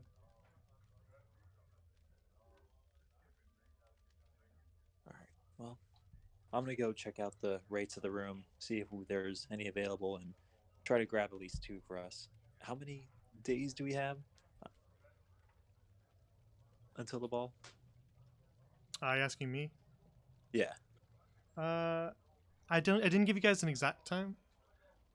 So you should ask around. All right. Well, Maybe the bartender would know. yeah. Take a quick ask. I'm just gonna get 2 rooms for the amount of days until, and then the last night will be the night of the bar, or night of the ball. Yep. All right. Hey there. The woman looks over and says, can I help you?" Yeah, I'm new in town. I was curious. I'm guessing this is a place to have rooms. Was curious what the rates are around here. It'd be 6 gold per night. 6 Per gold room. per night. Per room. Per room. Okay. 6 gold per night per room. Okay. And then also I heard there was news about a party in town. Party? You mean the ladies' masquerade ball? Yeah. Yeah, it said something about masks. Are you on the guest list? I might be. I'm a bit of a party crasher myself. Well, people don't crash these parties. Oh? No, with all the guards around, no, you can't crash this party. Oh. Well, that's a shame. Maybe I can talk my way in. But anyways, how do you know how many days it is until the party? The ladies' masquerade ball is 5 days away. 5 days away. Okay. So 5. Okay. So for your rooms, how do you handle payment? Do you take it all up front, or is there certain payment you can do at the beginning or end? Depends on the length of your stay. If you want to pay by day, if you don't know how long you're going to be here, you can do that. If you want to pay all up front because you know you're going to stay for the entire time, then you can do that as well. Depends on you. Yeah, if there's a way to get any deal for 2 rooms for the next 5 nights, including the night of the party, then that'd be great. Yep, you pay 6 gold per day. And how many rooms do you want? 2 rooms, please. All right. I believe we have two rooms open. Perfect. You leave the gold with me, and my niece Fiametta, she show you where the rooms are. Perfect. And how much is that again? 6 gold per night, and you're staying for how many days? 5 nights? 5 days? All right. So you're doing 2 rooms, right? 60 gold, dude. Here, one sec. I'm gonna get you the full payment. Hey, can one of you guys come over here? Okay, Ender walks over. I need 9 gold pieces. 9 gold for what? We'll get 2 rooms here. How much is it? 6 gold per night per room. Excuse us 1 minute. And I kind of pull Proud back a little bit. All right. I don't. Hey. Not so tight with the arm. Shouldn't we, like, look around a little more before just jumping into the first place we walk into? I don't know. I was a little tired. It's just, you just want to get as much time to plan as possible. If you guys really want to walk around, we can do that. I mean, I don't know how many taverns there are around here. yeah, we can always come back, but I kind of want to check out and see if there's other, inns and stuff. Maybe they're, like, trying to rip us off as All right. newbies, Yeah, that's fair. All right, now sorry, go apologize. We might be back later. As you guys head out, while they were up there talking, while Ender and Proud were kind of debating about the price and talking with the owner of the tavern, Fox, you're perceptive. So you notice that these two here at this table, they were talking to each other, and then when this barmaid here came to give them their drinks, they stopped talking when she walked up, and then resumed talking when she left. That's all. Because I am also observant and can read lips, can I get an idea of what they're saying, even though I'm not quite familiar with the dialect? They're leaning their heads in, so that you can't see. Bummer. Okay.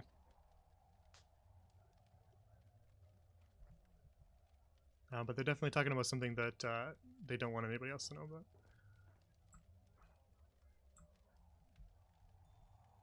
Before we leave, can I just glance over at this person's, like, read her demeanor? Like, is she looking around the room and interested, or is she kind of, like, minding her own business, or what is she doing? Minding her own business.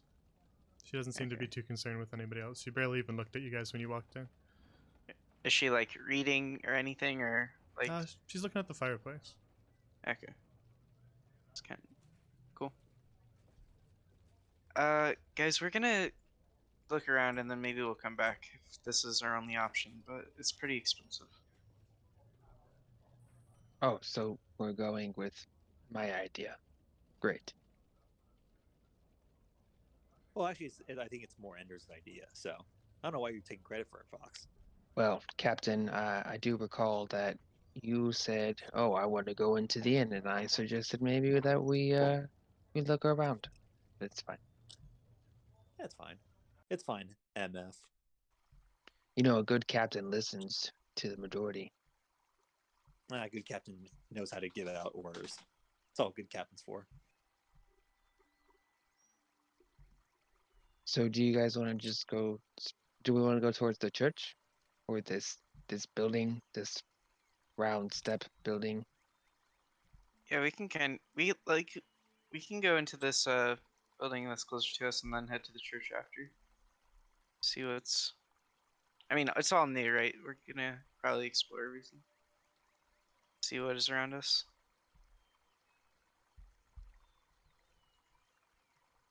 Now that you're closer to this building, you can see that there's a sign out front of it that says Lucens Public Library. Ugh, books. What? I'm gonna look at Lavender. Yeah. I mean, You don't think maybe? yeah, we can come back. I don't think we need to go in here right now. But yes, this is a good idea, Fox. I know what you're thinking. I wonder if they got tales of pirates. Might be some good fiction in there.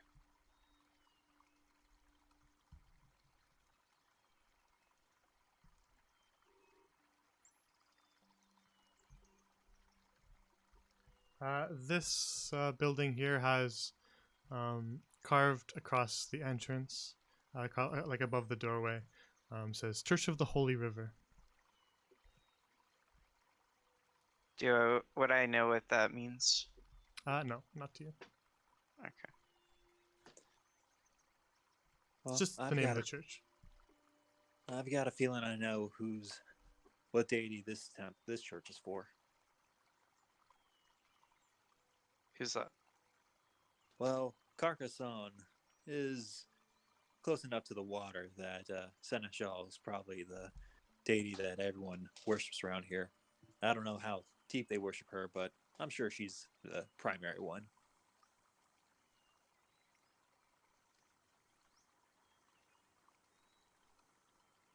Do you think we should go inside? Not unless we plan to pray. I might plan to pay my respects later, but I don't see the need to do it right this second, especially if we want to explore town. When we walked by this building, was there a sign out front Which one? or anything? This one down here. No, they looked like houses. Okay.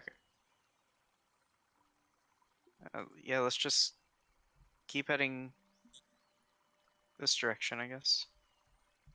The guard said that the lady's manor was up here, so maybe we can pass by it and see what it looks like.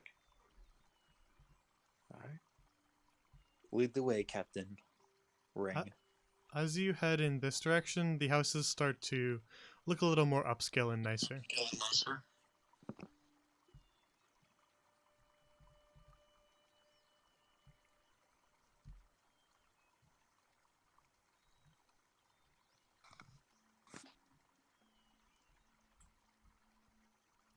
This sort of square that you arrive at has a large fountain placed in the center of it that seems to stream off the side and into the canals. And behind the fountain is a large manor with a sturdy-looking iron gate in front of it. How tall would that gate be, roughly? It is quite tall.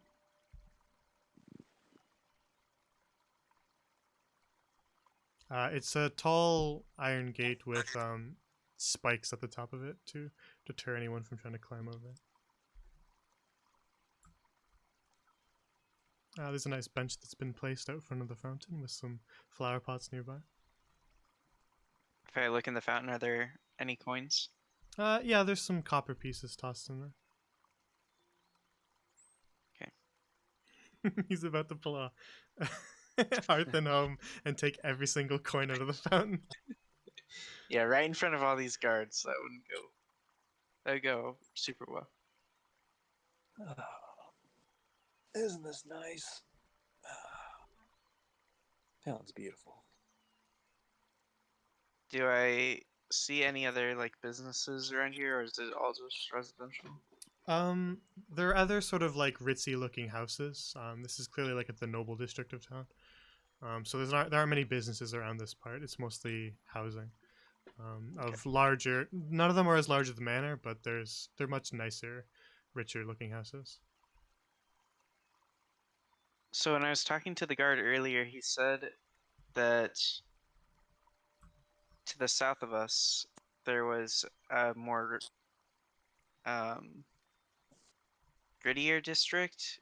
Do you guys want to go there and see if there's housing there? It might be cheaper, but it's also a little more risky. I don't know what you guys are thinking.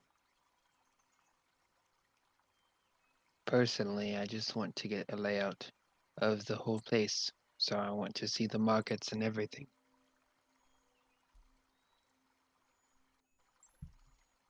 Okay, yeah, I'm down with that.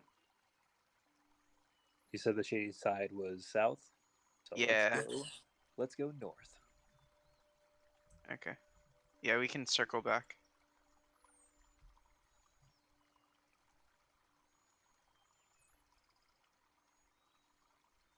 This isn't pure north where you're heading, Proud. You're heading kind of in a bit of a different direction. Oh.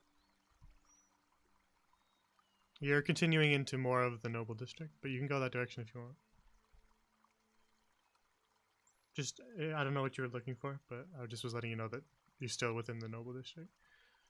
And what you see in front of you, since you could kind of see down the street, seems to be more rich houses. Gotcha. More rich people. You can go that way.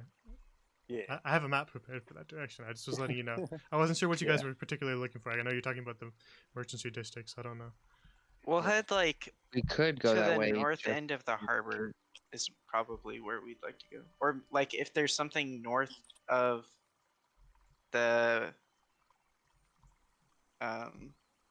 market district that we were in, or like where the church was.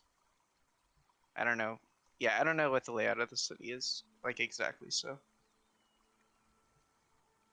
But we're probably gonna head back to where we came from, where we're out of the noble district, and then like head north from there.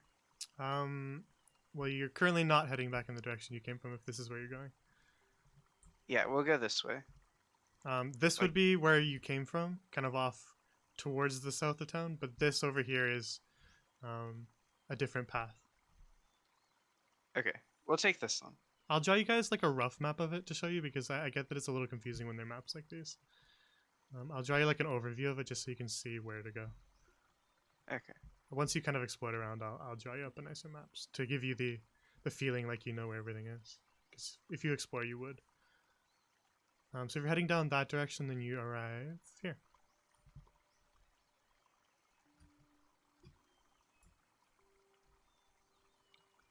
In the big map. Okay, and the church is like to our south from here, or is it further? Off in that direction. Okay, but it's like parallel with us now. Yeah. Okay.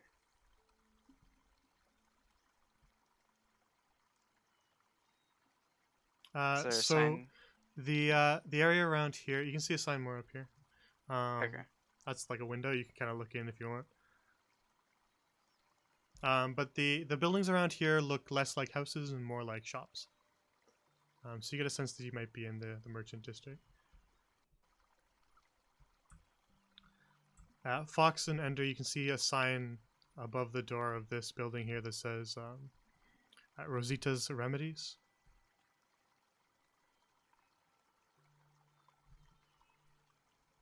This looks curious.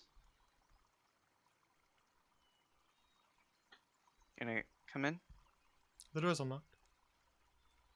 Oh, I know, but if Fox is gonna run away, probably not going. Sure. We can go in. This building, as you enter, gives you a strong scent of herbs and various plants. It kind of reminds you of home, Ender. You can see a lot of different merchandise stacked up, bowls of mushrooms and various plants and leaves. She's got a whole shelf in front of her of various flasks of potions. There's a woman behind the counter who is just sort of mixing away. She looks up as you enter and nods at you.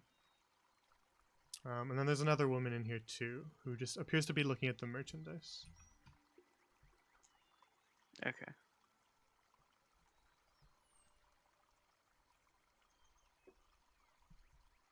Hello.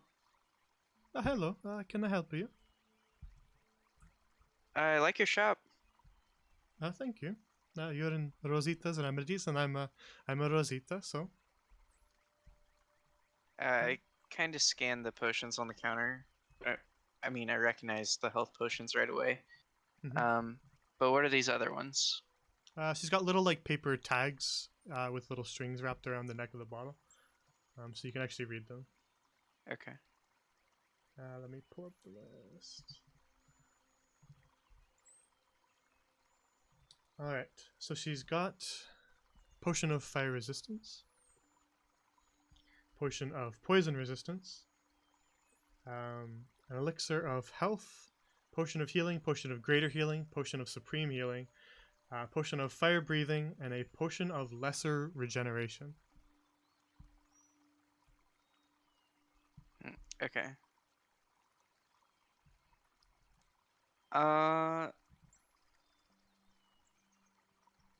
I see you have a wide array of potions here, but do you have any herbalism kits for sale? I think I have a herbalism kit somewhere in my storage. I can go look for you.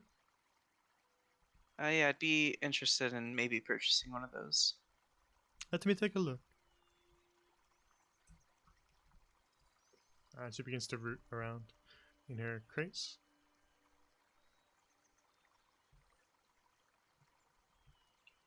Fox, the table that you're looking at has what appears to be some sort of magic staff on it, and a candelabra, and some mortar and pestles, which the woman here seems to be inspecting. Is there like a sign that says what it is or anything? It just says arcane focus. The woman here, as you stand next to her, you can see that she's got a little hat on that has a clasp in the shape of a sun.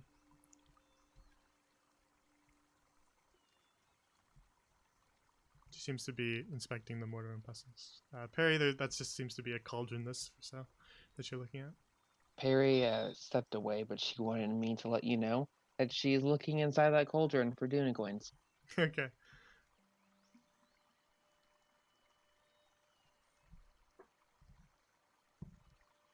No unicorn, sorry. I just imagine like half of Perry's body like inside the cauldron. That's exactly what I was doing.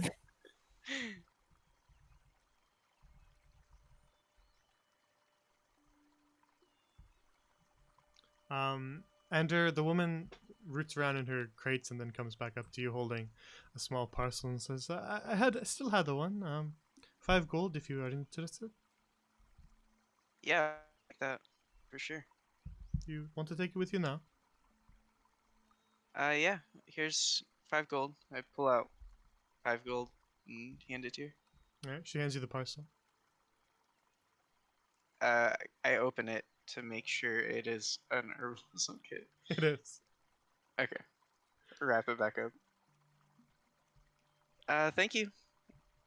Anything else you want? I'm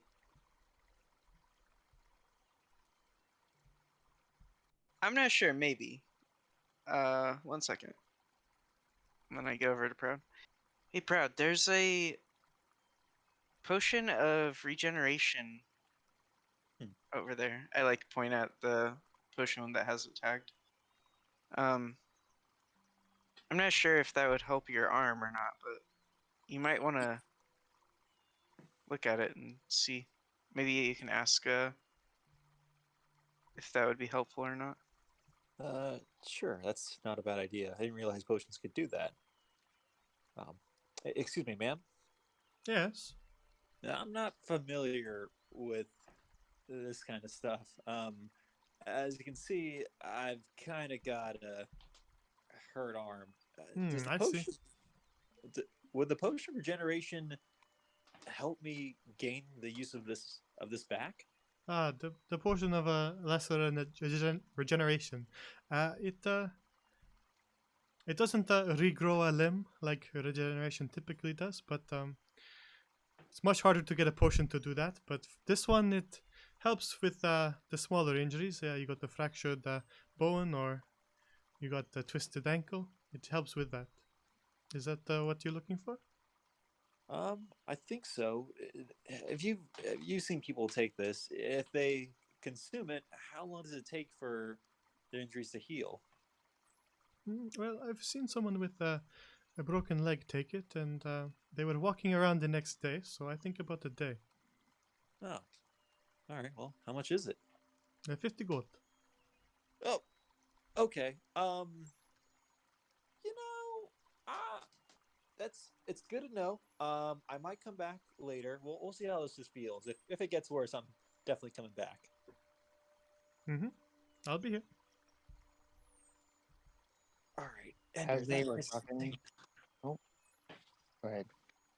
I was like, that price is insane. How much was it? 50. 50. That's a pretty good deal. That What? that seems all right. uh, for your guys' gold, it seems a little steep. For the potion economy of D&D, it is incredibly low. It is insanely low, yeah. Thank you. Yeah. No, I mean- look, we have to stay here for at least 5 days. I mean, who knows what rates we're gonna get for the tavern? Let's just see. That's okay. if That's fair. We can come back if you need it. we can also find work, maybe. Just remember this place. It could be very helpful if we need you to be at full capacity. That's true. Now, while you're thinking about that, Ender, and I'll get a little quieter. I think the woman over there would be helpful and relatable to you. She has a clasp. Is it a clasp or a hairpin? It's a pin on her hat, so like a clasp on her hat. Cool. She has a clasp. It's of the sun. I don't know if that means anything to you, but maybe you guys can relate. Like maybe she just likes the sun and you love Brava, tomato, tomato. Wait, are you guys trying to No, I don't have to like talk to every female that has a relationship with Bravo. It's no, fine. Are you saying you're not trying to expand your faith? No, I mean but the- none of us know Brava like you do, and potentially her. I'm just saying, go talk to her. Maybe you can get us a contact and a relationship in this. Us, or not you, a relationship. Us as a group, a friendship. this really feels like Get you're us- setting me up for a date. Look, While Ender, they're doing that, I go talk to the lady. maybe you can do like a +1. Maybe she's an invite to the party.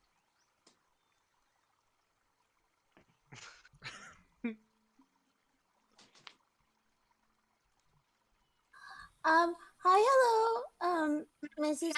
Pretty Royal Lady. My name is Pinky. How are you doing today? Hello. How are you? I am doing just fine. I was wondering. See, Pinky is new in town, and I am looking for some friends. And I thought that you look very well established in this community, and maybe you can show Pinky around and some of her friends over there. Oh, actually, I'm not from around here either. I just came to town recently, actually. Oh, were you invited to the masquerade party as well, Perry? No. Pinky? That's far too rich for my taste. No. Oh, but you look so beautiful in your royal garments. Oh no, these are just the visual vestments. These aren't really my clothes to say. Oh, would you mind telling Pinky about yourself? Uh, uh suppose. I guess I don't talk about myself that much, but uh, I guess so. Well, my I name could is. start if it'd make you feel comfortable. I guess so. Well, why don't you just tell me your name first? Yes. Like I said, my name is Pinky.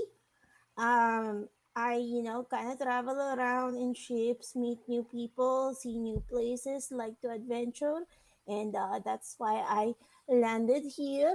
My friend told me about wonderful masquerade party, and Pinky likes to party, so I came here. Oh well, That's it.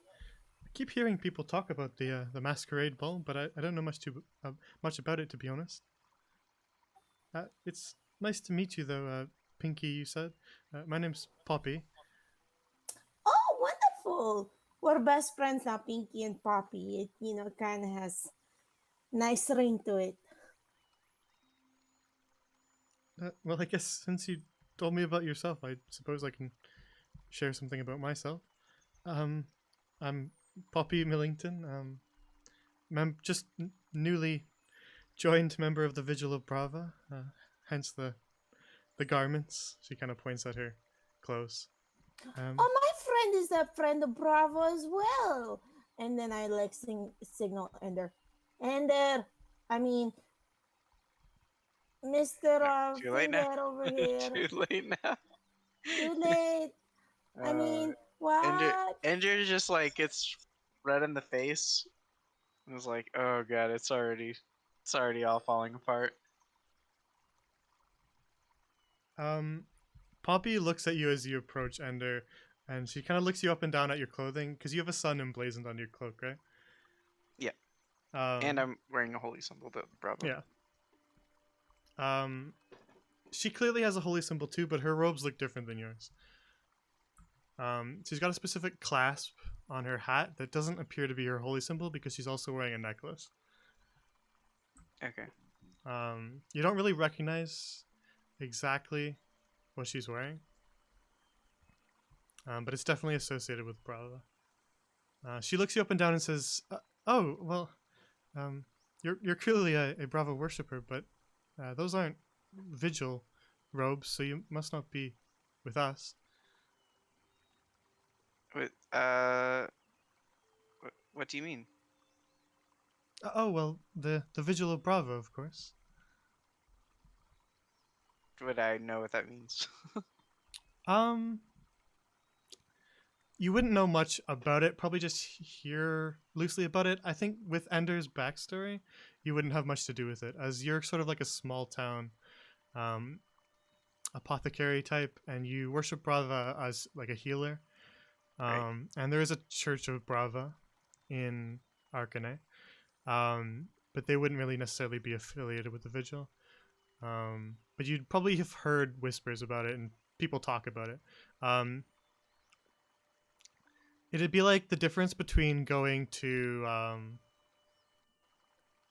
your local church versus the Vatican, Okay. Gotcha. if that makes sense as an analogy. Yeah. No, I'm not really from around here, so more just like a small town and a or small fish in a big pond, if you catch what I'm saying. I get the feeling. I'm not from around here either, so I know the feeling. But what's your name? Sorry, I didn't catch it. Poppy Millington. Nice to meet you. Right. My name's Ender, Nice to meet as you. my friend told you. Um, do you know if there's a Church of Brava around here? I don't Any think so chance? in this town. I looked around, but it seems to just be the Church of Seneschal up there.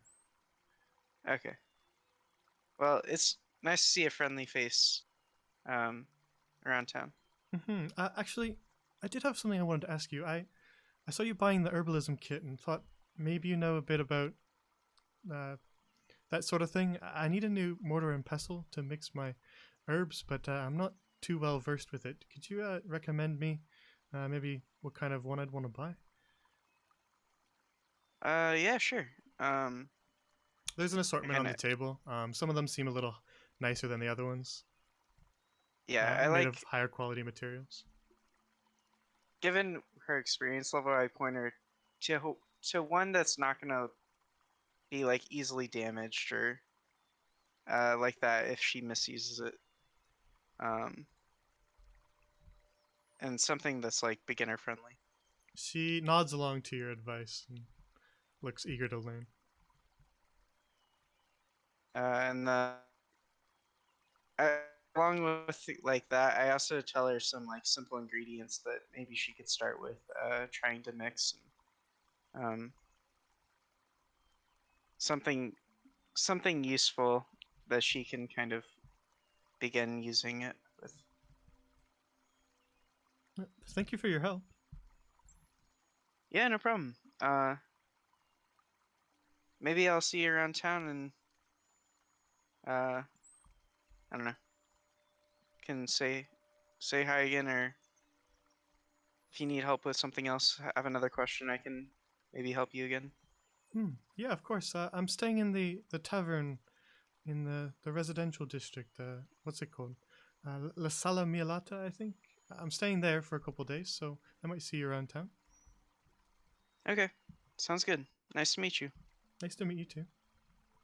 Bye, Poppy. It was nice meeting you. Nice to meet you too, Pinky.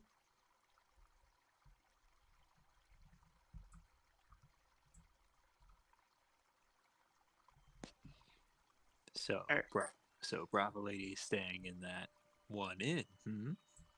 Yep, and she knows my real name. Well, It's okay. You guys are both worshippers of Brava. You know, there's a sort of trust in that, correct? She knows your name is Lavender. Well, okay, no, we didn't go that. It's not Oh, that intimate yet. whoa, you guys are moving a little bit too fast. Is she your girlfriend now? Wow, we were with you for how long and you never told us, but you were with her for a couple minutes? Rithia is going to be so disappointed. I'm telling on you. Fox goes back to prison just to tell on him.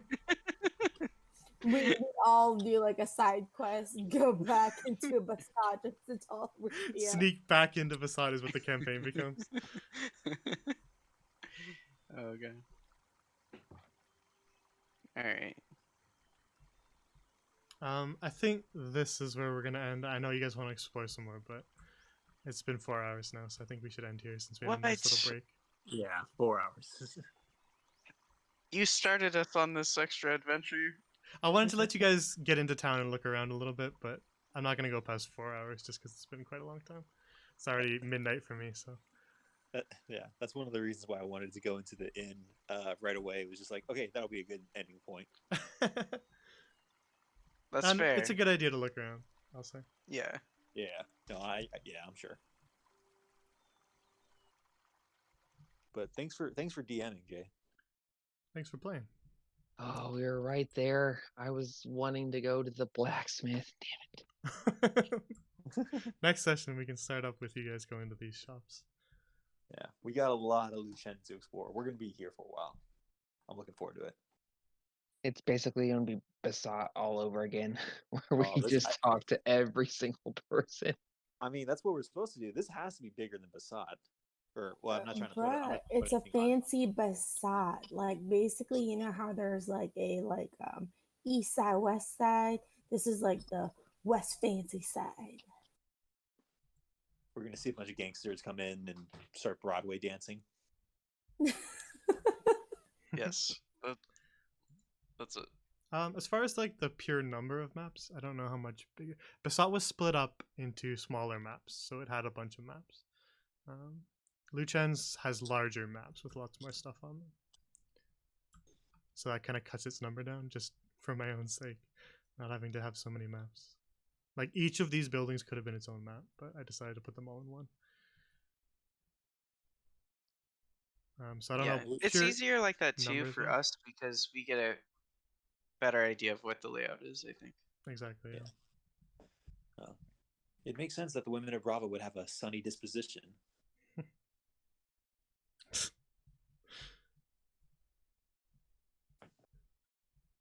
We really are just going to talk to every single person that's related to Brava and like Yep. try and have me befriend them. I mean, yeah. That's not even like a personal thing. That's just like that might just be what our party has to do. Well, I know, but yeah, I don't know. It's fine. It's fine. So the Vigil of Bravo are one of the factions that haven't really come up yet. Wait, there are factions here in Lucens? Yeah, there's factions everywhere. I just mean like worldwide Grand Lorien factions. I have like a whole World Anvil list of them. Who are they? Who's here? Tell me their names. There's always going to be different factions kind of all around, even if it's just a single person that is a member of that faction. But the Vigil of Brava is just one that hasn't come up yet, so there's been nothing on them. They're not even on the World Anvil. Next session, you're just gonna see Croak try to 1v the entire vigil by himself. I don't know what his problem with Brava is. It's just because his Dude, character they're is a big Hana guy. But Hana and Brava are complementary figures to each other. Sibling rivalry.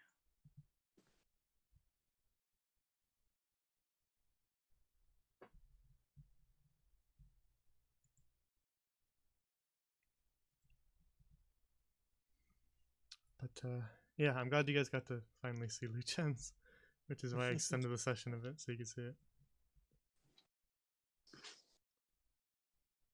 I love the Italy style we got going on.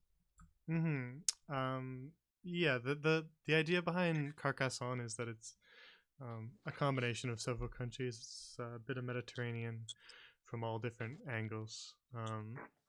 So in regards to the dialects, the southern dialect of Carcassonne is the your standard Italian, and then the north, kind of the Achi part of Carcassonne, their dialect would be like Latin, so more like an ancient Rome aesthetic. You can't see it, but every time I'm talking now that I'm in Lucens, I'm also motioning with my right hand, pinching just like the stereotypical. Yeah. And do you put your other finger by your mouth like it's a mustache? Yeah. Bibbidi bobbidi. What do you say to me? All right, guys, I'm gonna go make some spaghetti now. All All right. Gonna eat some fast food burgers. Hell yeah. Oh, I was just sticking to the Italian. Oh. I thought that's what you were actually gonna do. No. No, it's like 11 o'clock here, dude. Yeah. You could still eat. Yeah. True. It's not healthy for you, but you can do it. If he's doing spaghetti, it's just carbs. You can burn that off during when you're sleeping.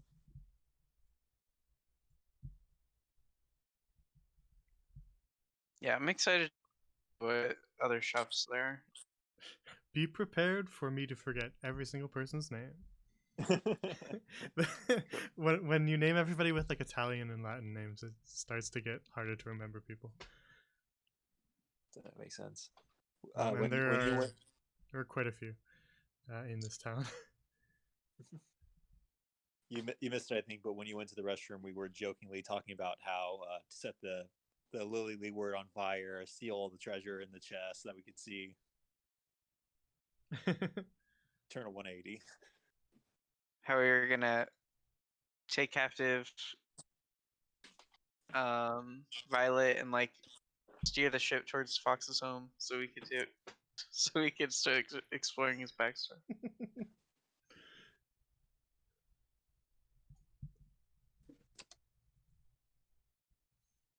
All right. So that was a bit of a longer session, but it was a good one. Finally got to Lucens, which I'm glad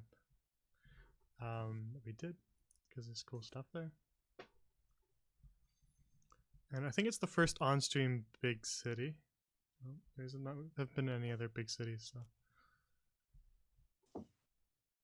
Cool. Woohoo! and we're gonna explore it first.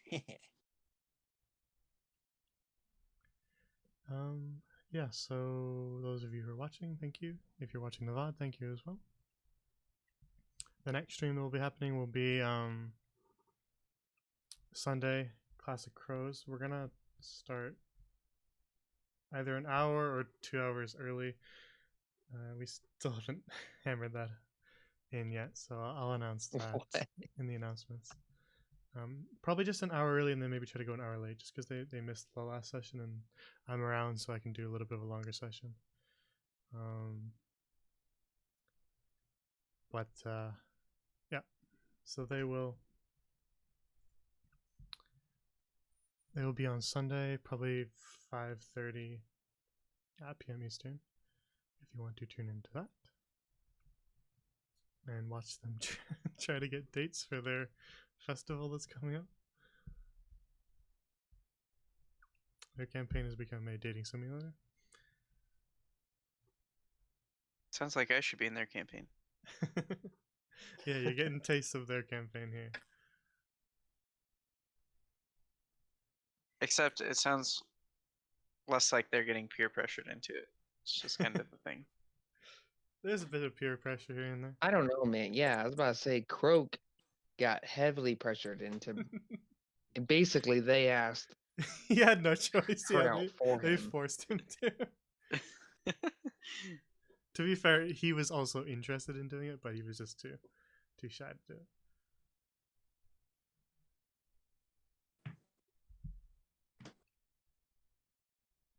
That's true. One session has a date or has dates for a ball. Another group has a girlfriend, and then this group has nothing.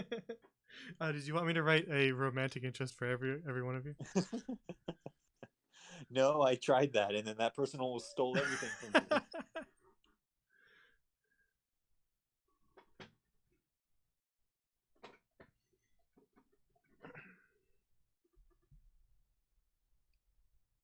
But yeah, so that'll be Sunday, and then Tuesday after that we'll be back to Hearth and Home,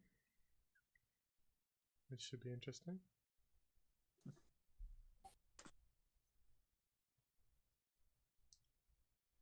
Guys, I'm thinking about doing a Duna coin series of like art. Yeah. Yeah. The art that you posted, I don't think I ever showed it on stream, so I might as well do that. If you're okay with me doing that. It's all cool. I already basically showed everyone on Discord and they're all like, love it. I'm telling you, it's the Grand Lorien Christmas merch that nobody asked for. But yeah, But Perry. This is our Perry art of her Christmas wish for Duna coins, which is awesome. This art's so great. Is there like like a Santa Claus in Grand Lorien? Like I could just imagine Perry sitting there like every night, like it's coming towards Christmas. Is it Christmas here? I wonder. I just want Duna coins. Plot twist: Duna is Santa. Oh my god.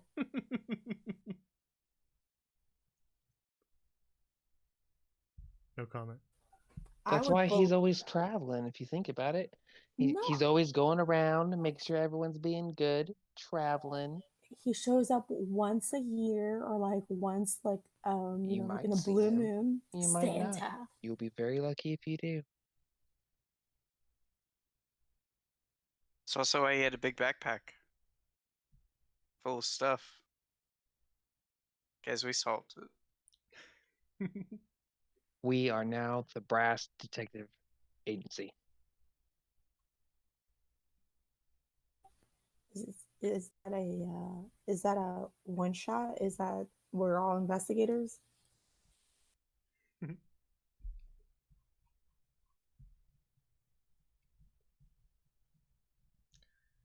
All right. That's all the art we have. So we can end the stream here. Thanks for watching, everybody. Have a good night.